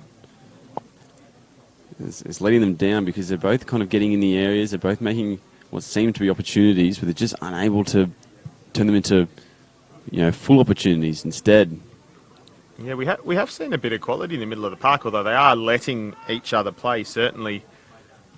It's a little bit loose, and we see it again. In fact, that's an enterprising effort spotted the keeper. Very ambitious from Matt Thompson. Line. Yeah, would have taken something special from there. On his weaker foot as well, so he's very ambitious from the former Jet man.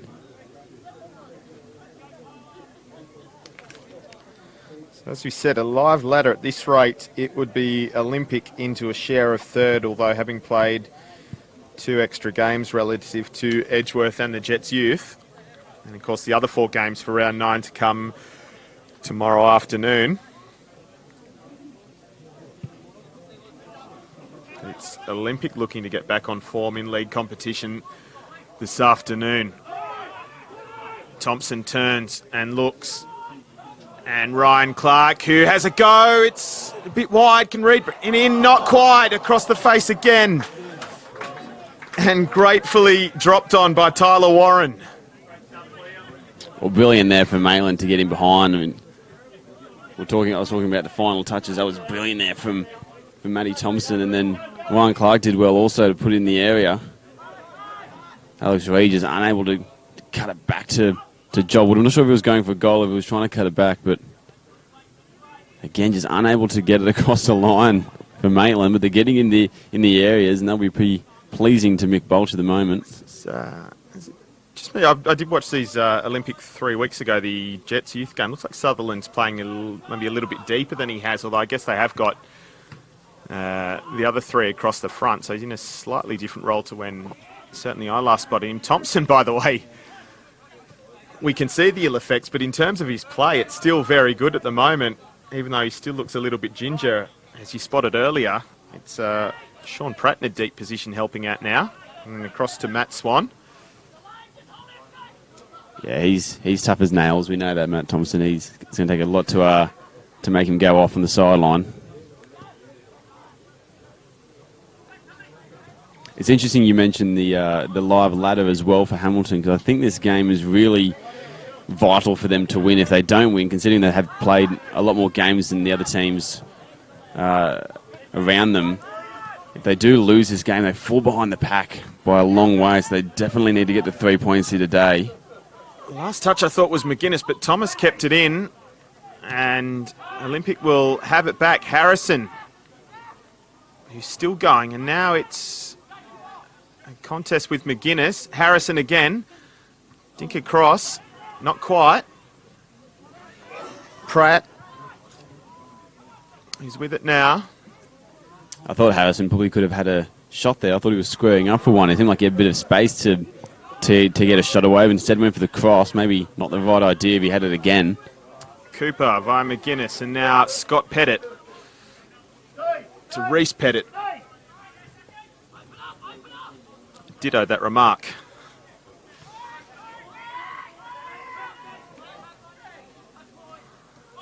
And maintain it, but they're being forced back with the ball at the moment, are Olympic. Now they try something. Can Harrison get in? No, Thomas gets in first. He's been doing some good work today. As Zach Thomas and... Well, it's Sean Pratt now, it seems, with maybe a foot problem.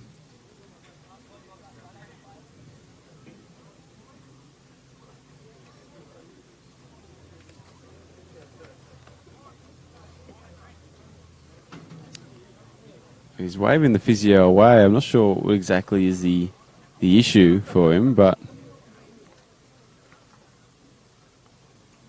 Just have the magic water. Of course, he will have to have the requisite few moments off the park due to, I guess, technically being treated. In fact, he's still there. Underway again anyway. Scott Pettit. Kawachi. All the way across to Sutherland. Jared Sutherland. Not quite. But they come up with it again. That's Kressner. Allowed to play on. There were calls for offside, so it's Kent Harrison. He does manage to get a decent ball in, but it's headed out by Thornton. Pratt is back on, but it's gone past him. McGuinness. Cut out by Clark. Davies now. Clark again. Plenty of numbers in support for Maitland if they get it over there. They do. He's had to turn Alex Reid around a bit, but he's going to keep it in play. And they will continue the move. It's still Reid. Chips it into the area. It's going to go through them all, though. yeah, good ball there from Alex Reid, but it seemed like Joel Wood was maybe hoping to make a run a bit more towards the front post rather than the back. And both teams looking like their main aim of the game is to try and keep the ball, though, a lot of the time. We've seen them go quickly on the transition, but it seems like usually they're just trying to keep that ball and just trying to pass them around the edge of the box rather than forcing anything to happen. Maybe that's why things have been a little bit cagey to begin this game, but free kick there to Reese Cooper from Matt Thompson. And they go quickly. Pettit. Reese Pettit. Can't beat Thornton, who comes up with it now. And then Thompson bundled over. Free kick the other way now. He's just given one. He receives one. He goes quickly. He's got Davies is coming inside. He's lost it now anyway to Sutherland. Sorry, it was Ryan Clark. Kawachi loses their header to Swan, but Olympic come up with the ball. Kressner. Looks on his inside. McGuinness. And Scott Pettit just holds it up momentarily. Hodges walks it into the opposing half. Sutherland. Run now. It's Cooper. Sutherland again. A lot of bodies around him to try and do something. He does manage to do something, though, almost. No, weight of numbers favours Maitland. And Clark will be able to play it out. Well, Jared Sutherland just in between about 4 or 5 Maitland defenders, just egging him on to do something, weren't they? It was they're not shutting him down, I think, maybe as quickly as they should be, although they are still containing him still. Nice little turn for Joel Wood. Can't pick out... Wasn't Reid over there, was it? Or was it? Anyway, Swan has won it back, though, for Maitland. In a good area. Now he's taken down by Cooper. That was an interesting collision. Only just caught the end of that in the corner of my eye. Ball comes over now. Warren plucks it out of the air.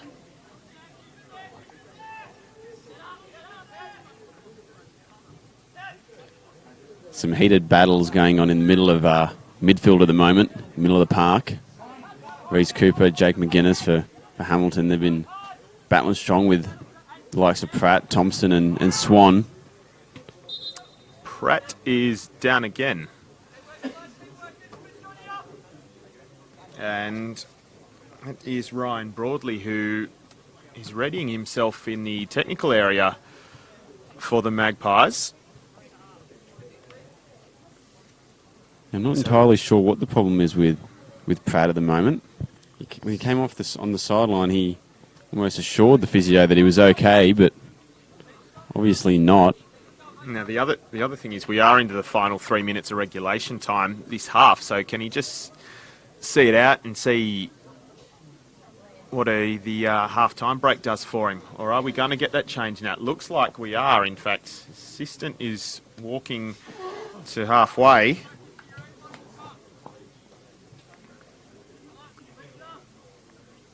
Yep, we have got the change. So Ryan Broadley will be injected into this one just before half-time. Sean Pratt has come off with some sort of injury, and he is not best pleased about that at all. Number 12, Sean Pratt, has left the field to be replaced by number 5, Ryan Broadley, he's been great the last few weeks as well. He's been, especially his game against Lambton last week, he was massive. He's maybe not in the same vein as Pratt. Pratt's a bit more explosive of sorts, can score goals and really give you that attacking prowess you need, but Broadley will be very good in just that holding role and just being able to control the midfield of sorts. Speaking of attack, the Magpies have won themselves another corner. Final minute of the half plus stoppages to come. What price a goal now? It's gone low. Broadley, didn't get the bounce he wanted. Terrible bounce, wasn't it? Just popped onto the top of his boot. Yeah, not the best of first touches of the afternoon for Broadley. We understand, though.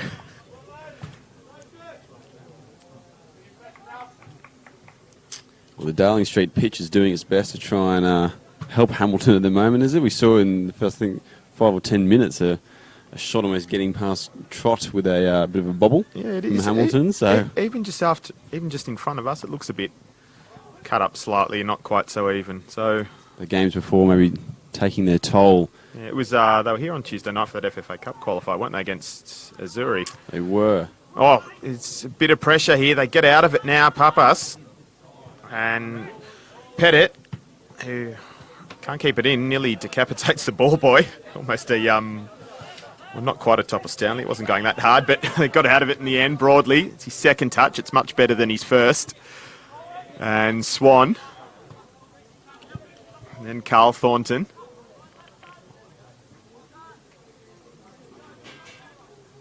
Davies. Clark.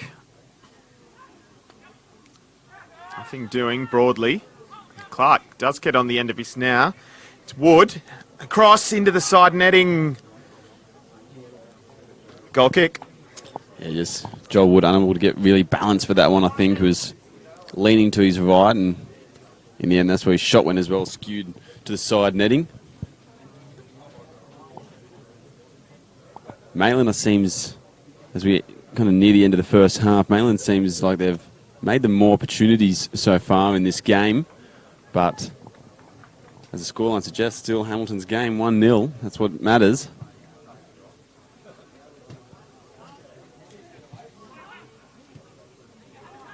McGuinness brings it under control.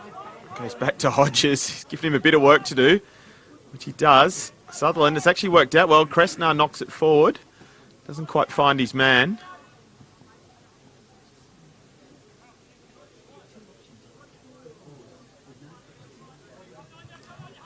McGuinness again has two closing down, so he goes back to Papas.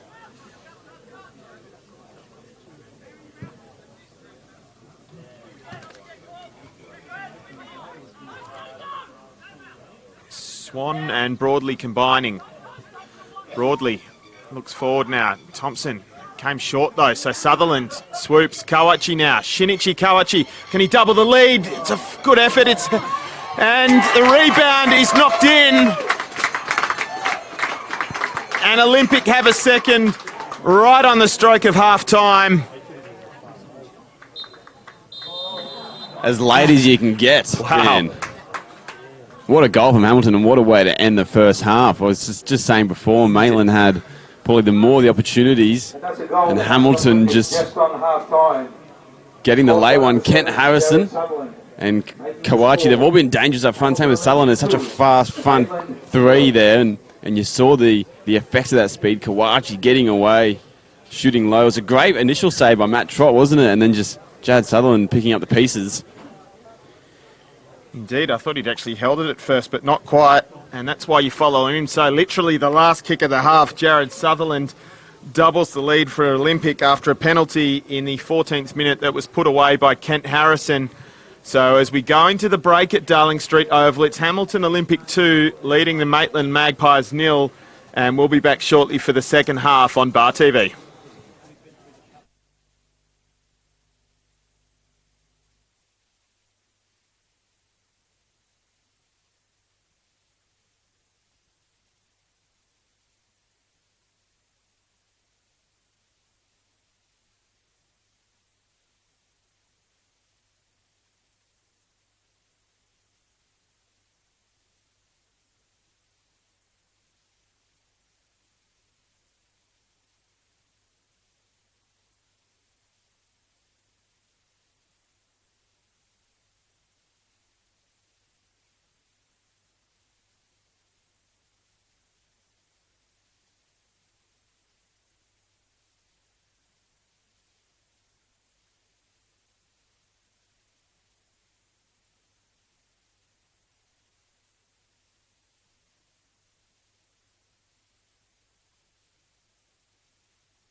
And welcome back to Darling Street Oval for the match of the round in the National Premier League's Northern New South Wales Round 9 on Bar TV Sports.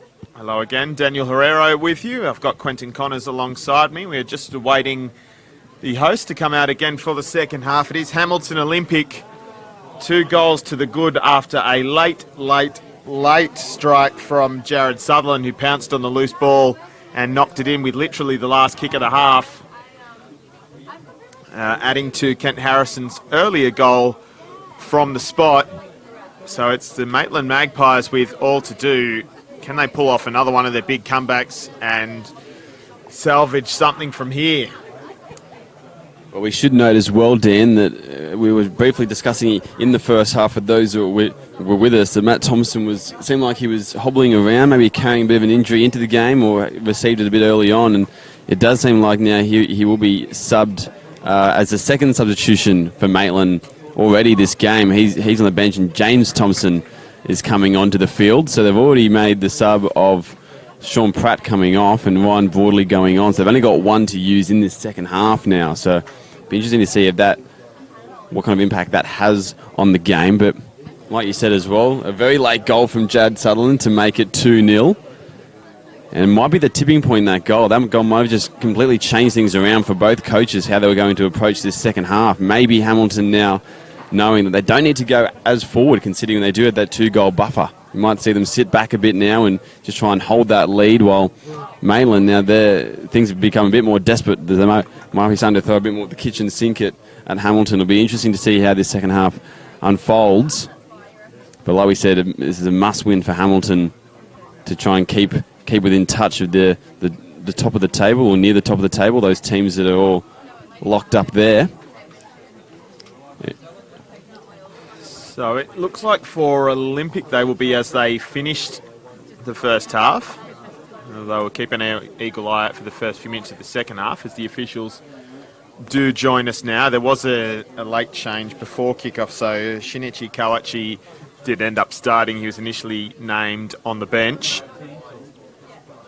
Yes, no Marcus Duncan for Hamilton, no Cody Lucas, and no Jed Hornery. They've got 3 players, their usual starting 11 out for this game. However, it doesn't seem like it's really affecting them all too much. Interesting to note as well, as we get the second half underway here at Darling Street, that Jad Sutherland as well is staying out on that far side of the field. He's not switching back over to this side. It seems that Kawachi is going to just be tucking in as a midfielder now, and Jared Sutherland might be playing that number 10 role. So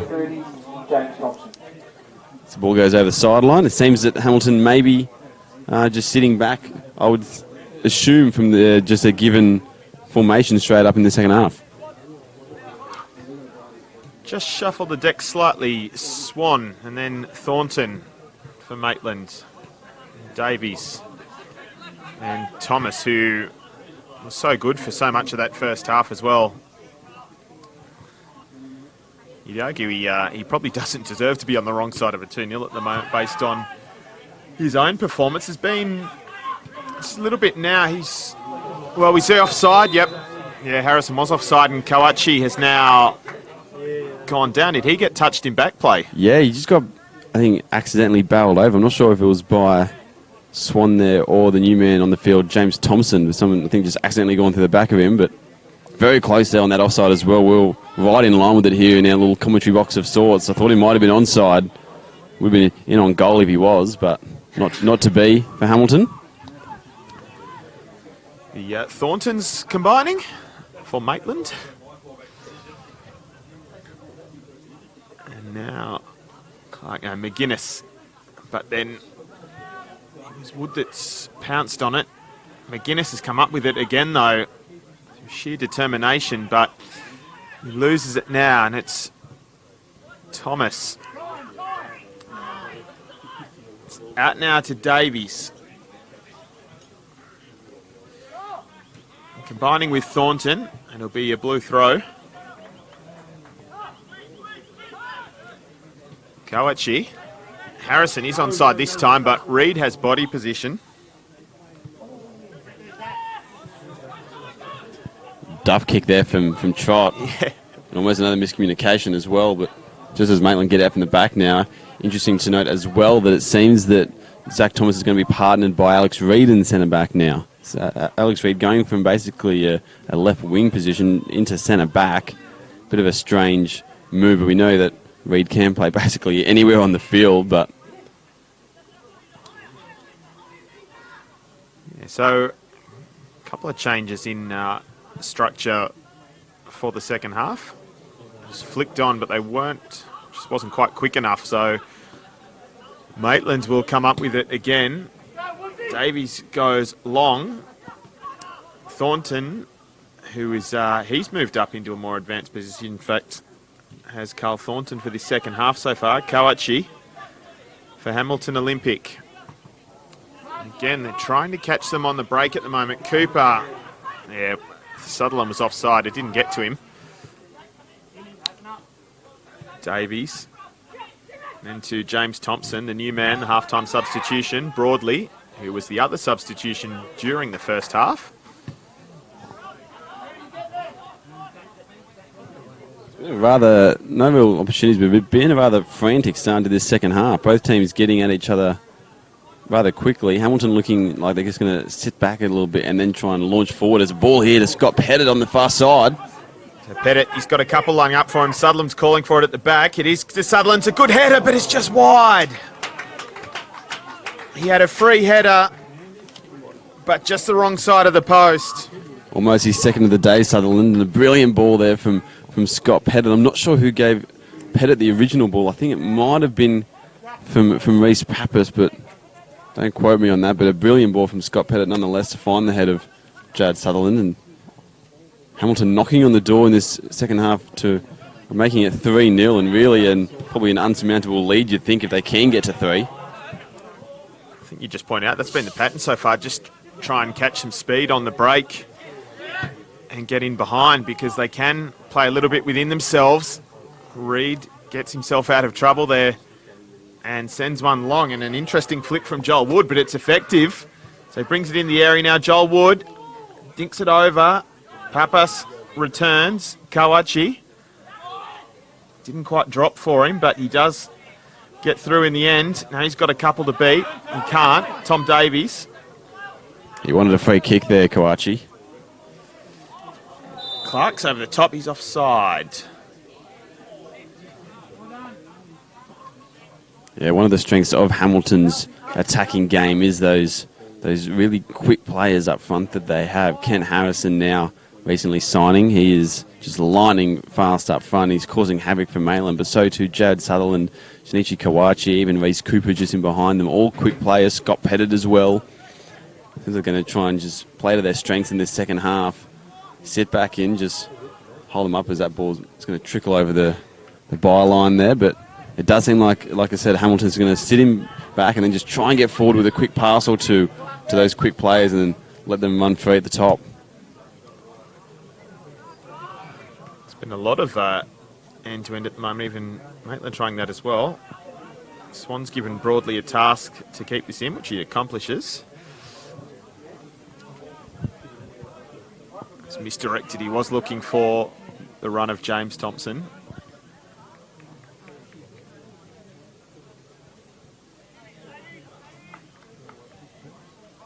He's decided that he's opted for the undershirt. It's just the sun starts to be overcome by the clouds slightly. The temperature seems to have just dropped a bit here at Darling Street. Breeze is up slightly as well. If it's favouring anyone, it's probably Hamilton Olympic, although only slightly.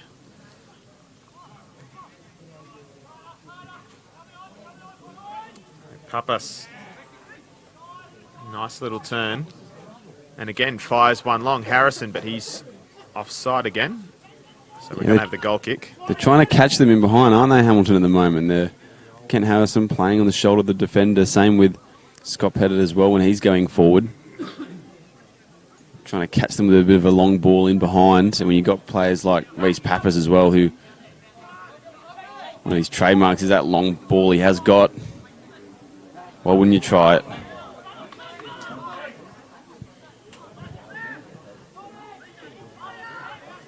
Scott Pettit on the ball now.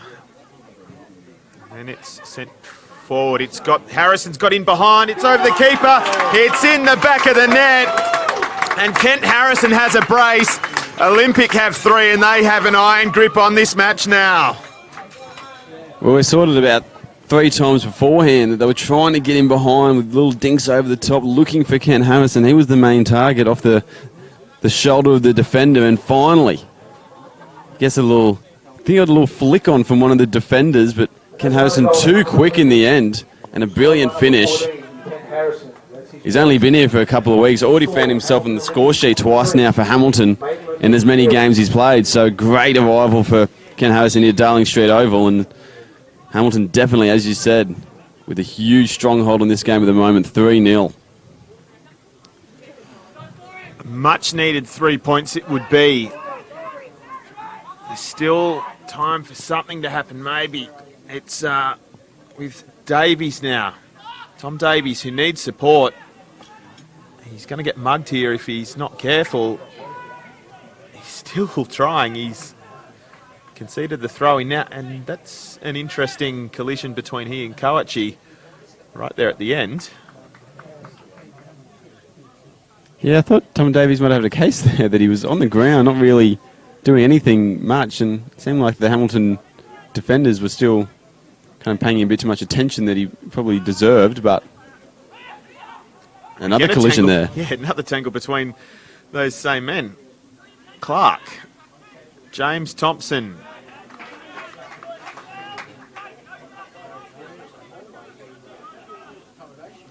It's going to have to get a little bit more frantic for Maitland now. It's still,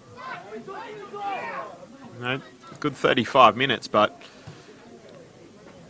yeah, they'll be doing well. Hodges is in quickly. Yeah, frustration seeming to seem in a little bit now for Maitland. Here's Pettit again. Harrison. Flag stays down this time. Harrison, can he make it 3? Blazes it. Oh, dear. Well, that was probably the easiest chance he's had all day. Almost completed a hat-trick at Darling Street. Oh, and he knows it too. That would have been over and out for sure.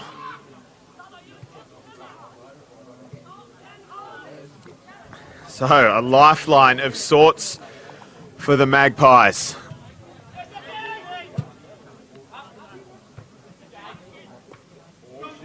Thompson steals in. And then it's Joel Wood.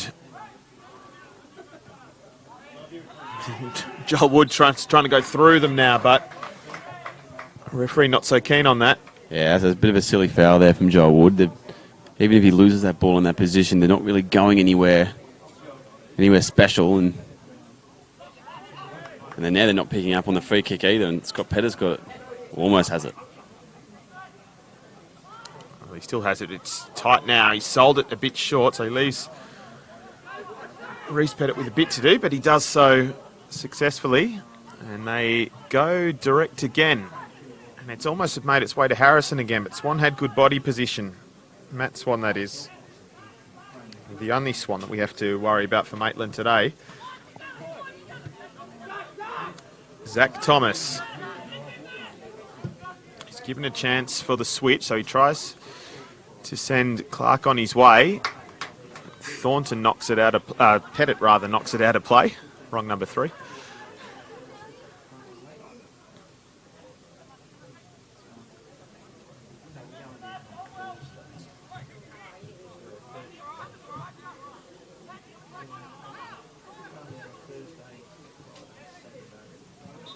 Did that go in the first place? No, apparently. Never understood that, Dan, how you can't throw the ball into the field, how sometimes some players throw it out to begin with. It never really has made sense to me, but maybe the wind played a part, but... If the wind played the part, you'd almost think it had gone in the first place. So it's just he just messed it up completely, but... having technically not ever been in play gets away with it. There are a couple of laws like that, same as when the goal kick doesn't leave the penalty area and you still get away with one. Life's like that sometimes. They almost played through the first line, but they're back and working again through Zach Thomas. Up in the middle, Swan not going to get through now.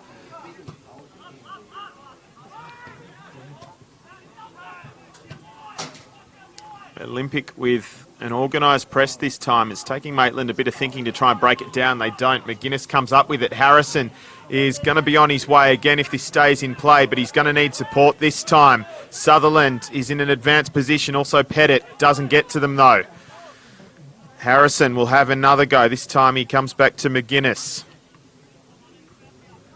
who plays the safe ball. They've gone all the way back now to Pettit and Papas, who will try and recycle. Walks it forward. Wow, well beaten. Doesn't quite get it in, but they'll get a corner out of it. Yeah, although Reece Papas there made the run through from centre back, you'll notice that as soon as it was Kent Harrison who had the ball up in that corner, that maybe in the first half they would have sent some of the fullbacks up and their centre midfielders into the box to try and lob a few more bodies in there, but just holding them back at the moment. No need to go forward when you're winning 3-0. Oh, difficult for Trott around the post, but he gets away with it and sends James Thompson on his way, but he just has to hold on his heels for a sec, so it gives him time to come in. Kawachi gets it and gets tripped. And challenge made in frustration. It's just a free kick for now. Pettit. Yeah, that third goal I think has really rattled Maitland now. They're not looking the kind of the poised team that they were in the first half. Well, much of the first half seems Hamilton have really taken over the controls for this game. Well, it just goes to show again that moment right at the end of the first half how much it quickly changed the complexion, because they were right in it until then. And a nice flick on Scott Pettit. Can't keep it in the field of play though. Yeah, it seems the speed of the front three that they've got are just causing havoc for Maitland at the moment. Kent Harrison, he is keeping busy, both in creating chances and obviously taking chances as well. Maitland haven't really figured out a way in this second half to shut them down and stop their effectiveness.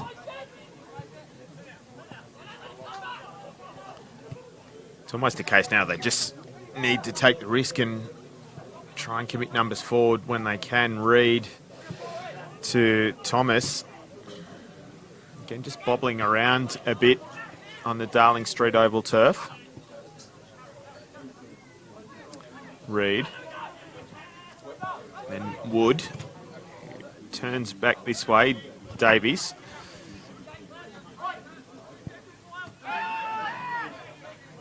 Thompson is just a bit deeper at the moment. James Thompson, that is. And the ball over to Liam Thornton. Carl Thornton. There's not really anything doing at the moment. Can he try and get a ball over here? Not quite. Well jockeyed by McGuinness. There's plenty of bodies waiting in the box for a cross so they can get it in. They've been forced back now. Didn't have to make a tackle, but it was effective defence by Olympic. Now they try and go, but Kawachi is in well with a good challenge. Lose that one in the sun even, maybe. Interesting. Swan with a header. A bit of head tennis in the middle of the park. Thornton. Thompson follows it. And Clark in, straight at the keeper.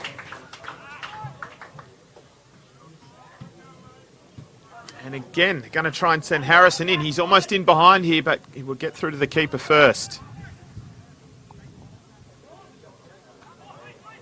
They have to be careful, Hamilton, not to invite too much pressure at the moment. They're sitting rather deep off Maitland's attack. Clark has done well there, and he carries it into the 18. But it falls fortuitously for Reece Pettit. Just trot it out of there. Combines with McGuinness.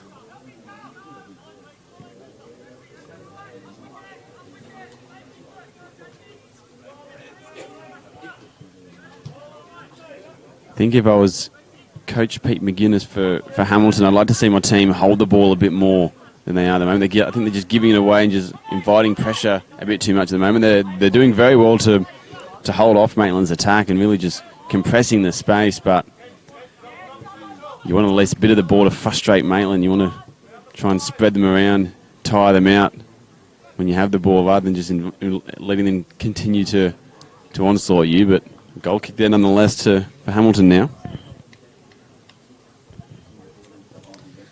So as we say, we've got 4 matches coming up tomorrow in the NPL Northern New South Wales, all 2:30 p.m. kickoff. So it'll be Adamstown versus Jets Youth, Edgeworth versus Valentine, Charlestown City Blues versus Western, and in the Charity Shield match, you're looking to raise money for the Westpac Rescue Helicopter. Again, it's Broadmeadow versus Lambton. I understand that we have got TC and Smudge out there for that one, who'll be keeping abreast of proceedings for us. Should be a great game, that one too. Top of the table clash between a bit of local rivals of sorts is starting to form between Lambton and Magic. Be a great day as well with the Charity Shield, always is when they play for that and raise money as well.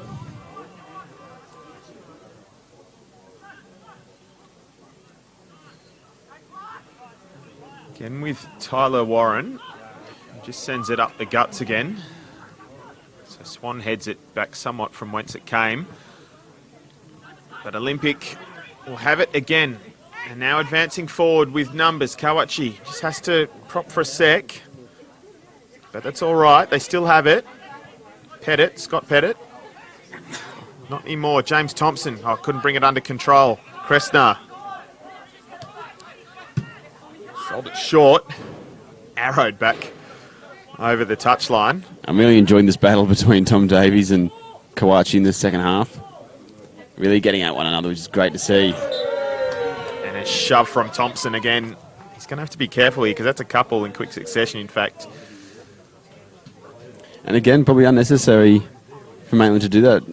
Jad Sutherland ain't really going anywhere from where he had the ball. There wasn't really all too many options for him to pass it to, and now potentially Hamilton can whip this into the box, although I'm not sure, considering there's only 2 of their players in the box at the moment, whether Scott Pettit will do that. Short instead. Kawachi goes on his own. Under it, though.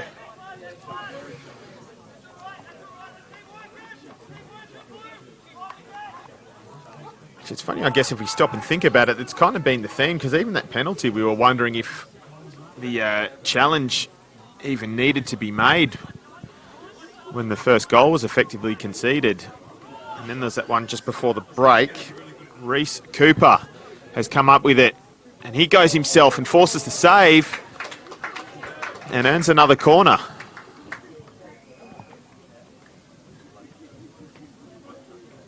It's funny like that sometimes on such fine matches, fine margins rather, that football matches can be decided, because that's where it all flows from. And then you have Harrison being put in behind so many times on the break in the second half as Maitland try and chase the game. Yeah, I think some of the changes that Maitland have made in this second half may have impacted that. Good shape on the corner, header from Cooper, not quite there, but they'll have another crack. Sutherland knocks it back over. It's out to Thompson now. And again, we're going to play on this time. Referee decides to play advantage. I think James Thompson's asking for trouble now. Cooper across to Scott Pettit. Yeah, I feel like a card might be coming James Thompson's way once the ball goes out.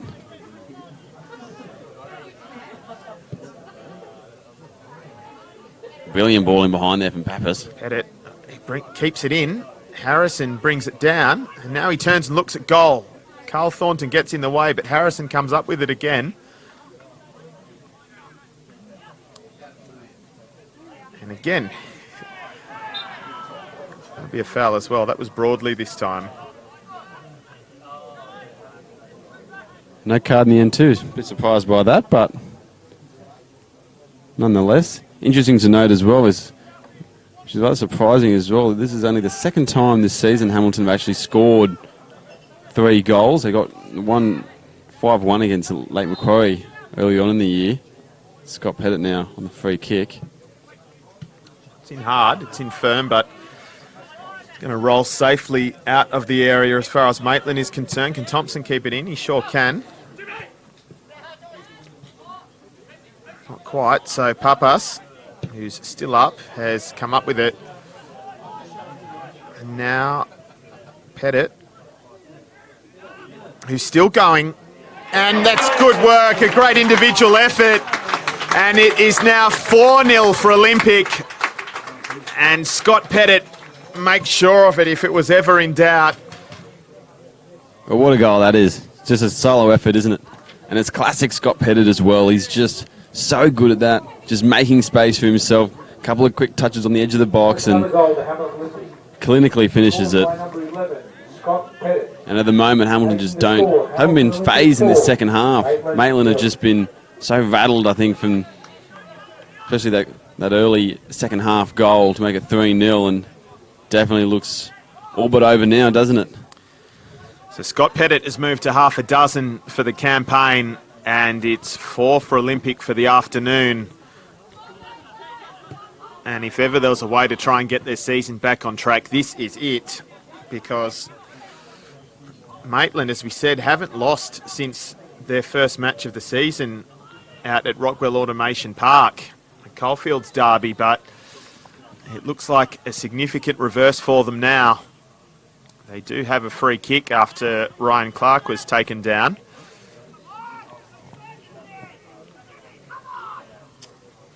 Matt Trott trying to rally his troops a bit from goals, trying to get the rest of his team a bit more pumped up to try and go quickly and somehow find a way back into this game, but short one instead there, Ryan Clark now. Now the chip over, but it's misdirected.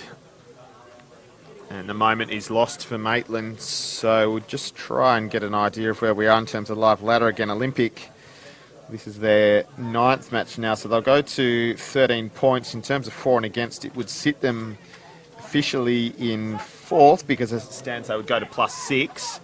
So they would split Edgeworth and the Jets Youth, who are currently 13 apiece, having played 7. So Olympic, of course, having played a couple more than those two, but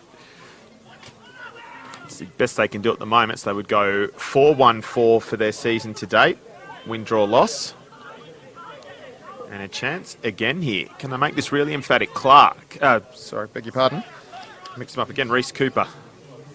My R's and number 10's mixed up. Now Joel Wood. Got past a couple of challenges. But it breaks down again. Nothing seemed to be working for Maitland at the moment, and going forward, we saw it in the first half too, they had some half chances but just couldn't turn them into full chances, and I'm honestly really surprised by this result, Dan. I didn't come here today thinking that this was going to be such a one-sided affair in terms of the scoreline, but would be having a much closer result than it is. I think most people did too as well. I think most people will be surprised how Hamilton performed today. They've done very well in taking their chances when they've come. And Maitland has struggled, especially in defence, which has been such a strong point for them to begin this season. Yeah, I was actually fortuitously looking at my notes as you say that. It stands to reason, given they've only lost once, but they've only twice conceded multiple goals in a game this season. That was the 2-1 loss first up to Western, and also the 2-2 draw against Lambton, which was the catch-up last weekend, in fact. So I think they've only scored, to put that in perspective, they've only conceded all up before this game was 7 goals, I believe, and they're now already 4 in one game, so Mick Bolsch won't be exactly happy with that in terms of their defence. We're going to have a change. Ren Fukumoto is waiting at halfway for Olympic.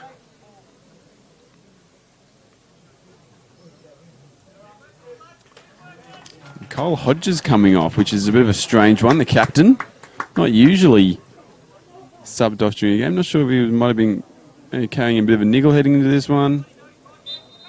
Maybe just resting him regardless, but not often you see Cole Hodges come off from centre back. It seems now Jake McGuinness has slid back into the defence, so the usual midfield pairing of Pappas and McGuinness, and now the centre-back pairing. It's an interesting combination in that part of the field, isn't it, for Olympic? Especially when you have a player like Reece Pettit, who usually plays in the centre-back role as well, but they're keeping him out at right back. The Hamilton Olympic team, leading the field is number 2, Kyle Hodges. So that was Fukumoto. I did have to laugh just the comparison in stature, but there was a push, I guess. Swan just made sure the referee noticed it. And we've got a free kick for Olympic. It seems maybe a change being made for Maitland too soon. Or actually right now. It's going to be Brown on for Swan then. So that is their final substitution, and one somewhat of their own choosing this time after 2 forced by injury, we think. So Grant Brown comes on.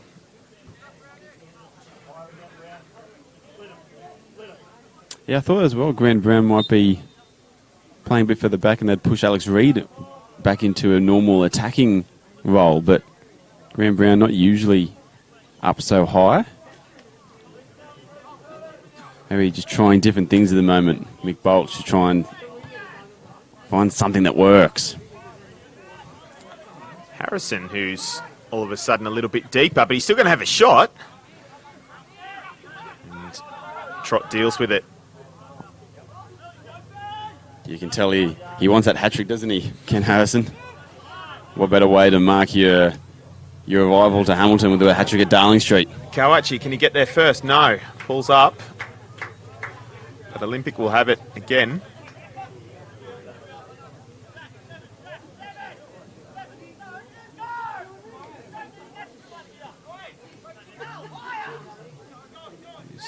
Kressner to Kawachi. Offside. It's unfortunate Sutherland was standing in an offside position, so kind of lazy offside, but now, well, that's a tired effort from, who was it? Thomas, wasn't it? Yeah, just I think Tom Davies and Zach Thomas are on the same wavelength there. And a bit of frustration, a bit more frustration, I should say, saying to seep through for the Maitland players. There is Fukumoto. Is the new man for Olympic, showing plenty of energy. Leading the field was number 17, Alex Reid, replaced by number 25, Grant Brown.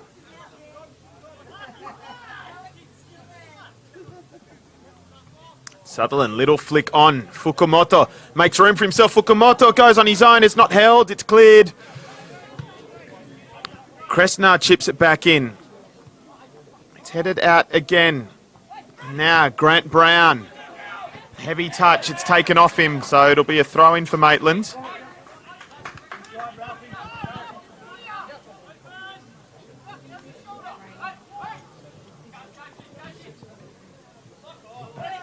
And they've given it away. Fukumoto. Cooper was calling for it, but Fukumoto carries it himself in the middle of the park. He's got a bit of a nudge there, but referee was fine with it. Kawachi. To look back. Papas. Move it to the right-hand side now. And I'll just try and rework this again. Fukumoto's being taken down from behind. Now, Reid, I think, has already given away a foul not too long ago. It's a bad challenge there from Reid. You can see what he's trying to do, trying to get his foot in there just to get a toe in and maybe put his team on the offensive, but he misjudged that a little bit. Misjudged that he thought he could get a toe in before Kawachi, or was it Fukumoto? I think it was Fukumoto. I think.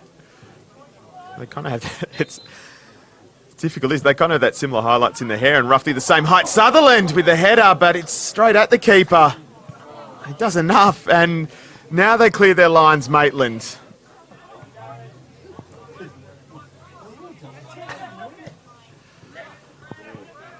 Well, 5 would be a real turnout. That's just misdirected by Harrison.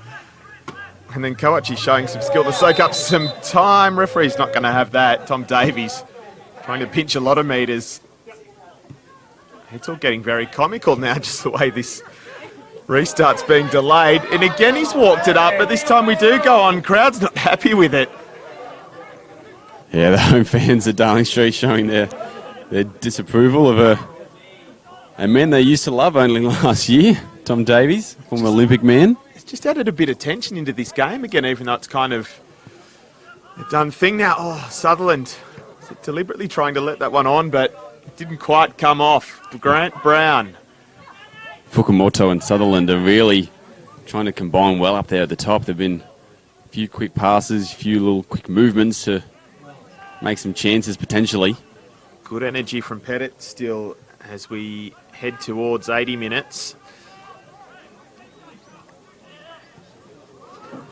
We know recently Maitland have shown some comebacks, but I'm not sure what they'll be able to do it this week. I think that might be a bit too far for them this week. Great work from Fukumoto there. Can't collect it again though. It's been a week of comebacks, hasn't it? We looked at Champions League midweek. It's been one of those funny weeks in football. It can do that sometimes, although that was over 2 legs, and this is not. That would be a huge effort now. Fukumoto has plenty of space. They're trotting forward for him. Kawachi is in space, left-hand side. He decides to slide it through, though, not quite. Doesn't quite come off for him. Zach Thomas will walk it back up the pitch.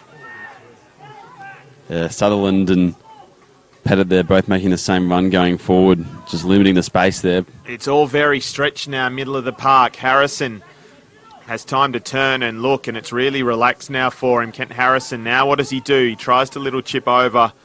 I think it was just slightly mistimed from Fukumoto. In any event, he was going to the keeper comfortably.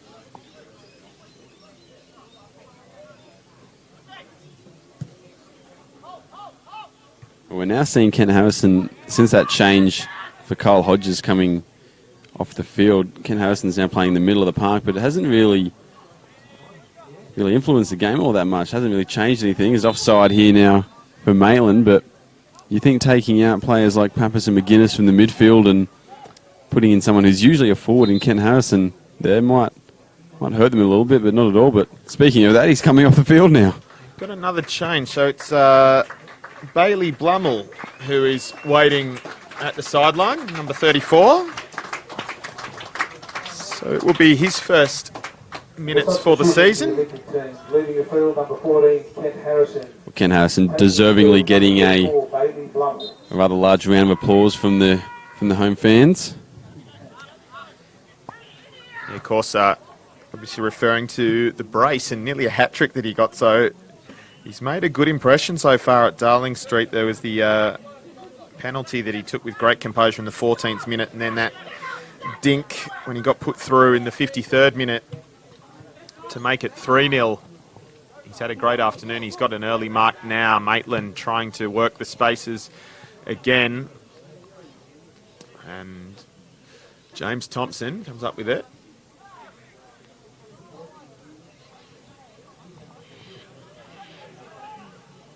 Good throw in. As we said, Olympic used up 2 of their substitutions so far. They did have the 5 on the bench. Fukumoto, he's going to try and send Pettit on his way. Sutherland is waiting in the middle. If he can get it over, he's held up for now. So they'll have to think about this one again.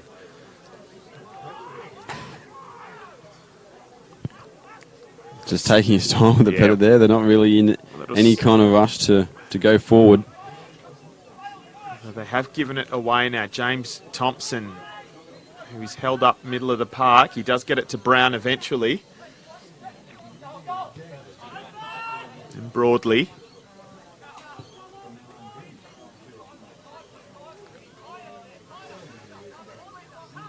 So Olympic, a chance to move forward again.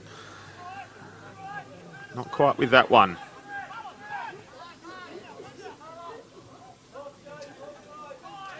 Blummel. And then Pappas was trying to help it on its way, but not quite. It's just breaking down a bit now for Olympic, but they still have that juicy 4-goal lead.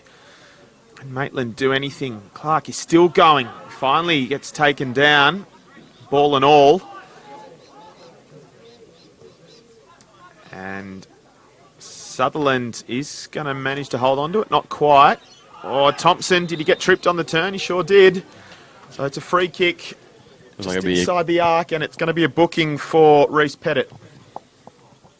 Yeah, card there was some good work there from Tom Davies, just hassling Sutherland in the middle of the field.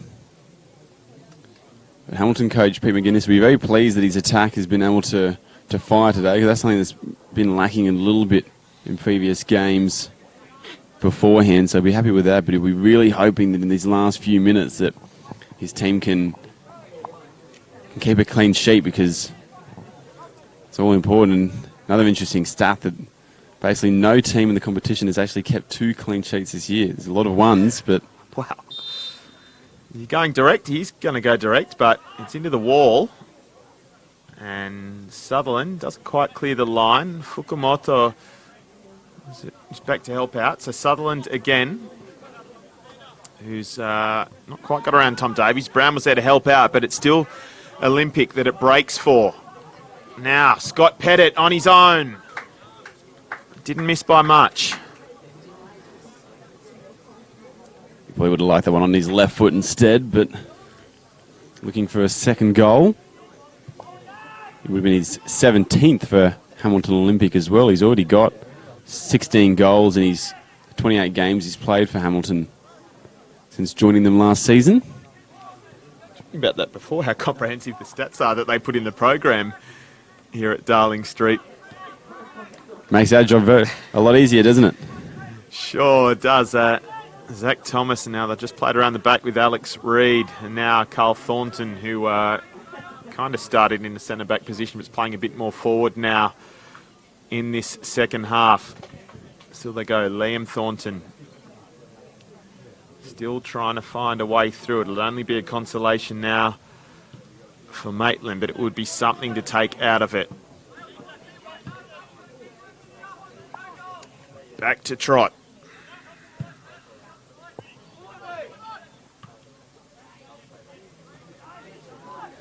Hands in there? I don't know. I thought maybe. He wasn't completely protecting himself. It doesn't matter. Referee's fine with it, so we'll just go as you were. Little cutback blocked. That would be a penalty, though. So that's handball. Is the call from the referee. It was Ryan Clark that was trying to force it across. Yeah, I think it hit the hand of Reece Pappas is what he's saying. Reece Pappas trying to plead his innocence, though, but nonetheless it's going to be a penalty, and that will, I think, really annoy the Hamilton players and coaching staff, because they would have really liked to keep a clean sheet, but maybe Tyler Warren can pull off a save here. Joel Wood going for his 7th of the season if he can score from the penalty spot. Would take him to the equal top of the Golden Boot race, actually. So can he salvage something for Maitland? No, it's a great save from Warren. Down to his left. It was well placed, but he guessed right, and it was just beautiful work from the goalkeeper. And that just sums up Maitland's day, doesn't it? There's nothing working for them today, getting so close yet so far, and in the end, it's going to be a big loss for them. And if you're Tyler Warren, there's no time to celebrate right now, but you know, it almost doesn't matter, but you're pretty pleased with yourself that it's still 0 on it's your side at the moment, aren't you? It's one of those just for pure personal satisfaction for the team as well, to keep the clean sheet. Basically, that's like scoring a goal for a striker, for a goalkeeper, definitely. I should say, is Fukumoto getting barreled there. Yeah. Zach Thomas checking up on him, though. Nice to see. Still some sportsmanship. I know you mean no malice, but it's almost a case of picking on someone your own size there, isn't it? Ryan Clark is dispossessed, but they'll have a corner. It seems that Olympic maybe making their last substitution, maybe just wasting a bit of time, giving a 20s younger player a bit of a go. Yeah, so this is a late addition to the match day team. I'm not sure if they've... they taking the corner? I think Maitland's trying to take the quick corner. No, we are going to, there's a moment of confusion. We are going to have the substitution. Scott Pettit just taking his time. One of the goal scorers today, who scored his 7th goal of the season, actually, I believe. I think he's at the top of the, equal top of the standings now in the Golden Boot, actually. So it's a header that just glances off Tom Davies. So Jared Muller is the new man replacing Scott Pettit. So he did play a lot of the 20s game earlier, did Muller. I think all but about probably the last 10 minutes or something I noticed when he came off. So he'll almost get to complete a 90 on aggregate. Not quite, but he'll get close. So that's all the changes done for the afternoon as we move into the dying minutes at Darling Street Oval.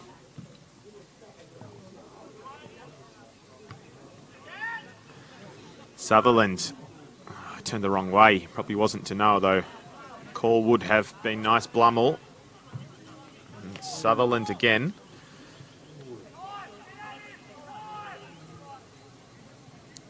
And Sutherland comes up with it again. And he's got to turn out and try again. Blummel getting himself involved. Still tries to get it in there, not quite. Sutherland's been very good today, same as Ken Harrison. If I was going to pick a man of the match, I think it'd be between those two from their efforts today. Reece Cooper did get a foot in the way, but couldn't quite hold on to it. So another chance for Maitland. Davies, Broadley. Kawachi getting a foot in the way. Cooper has turned inside, but he manages to clear it well enough. Fukumoto, no, it's going to be Sutherland, and Fukumoto will continue the run. Seems they want more goals. He had to hold up, did he? Fukumoto has it now. He's getting pulled back. Fukumoto has carried it forward. He's got around one. Not quite. Davies will look forward. That's fine. So, Wood. Brown. Davies. It was McGuinness across to get in the way of that. Credit to Tom Davies as well. He's pushing on. He's trying to make things happen for Maitland, even though there's no way back into this game. They're still just looking for consolation goals, so you've got to give them credit for their efforts. Header is over. Was it Thornton maybe? And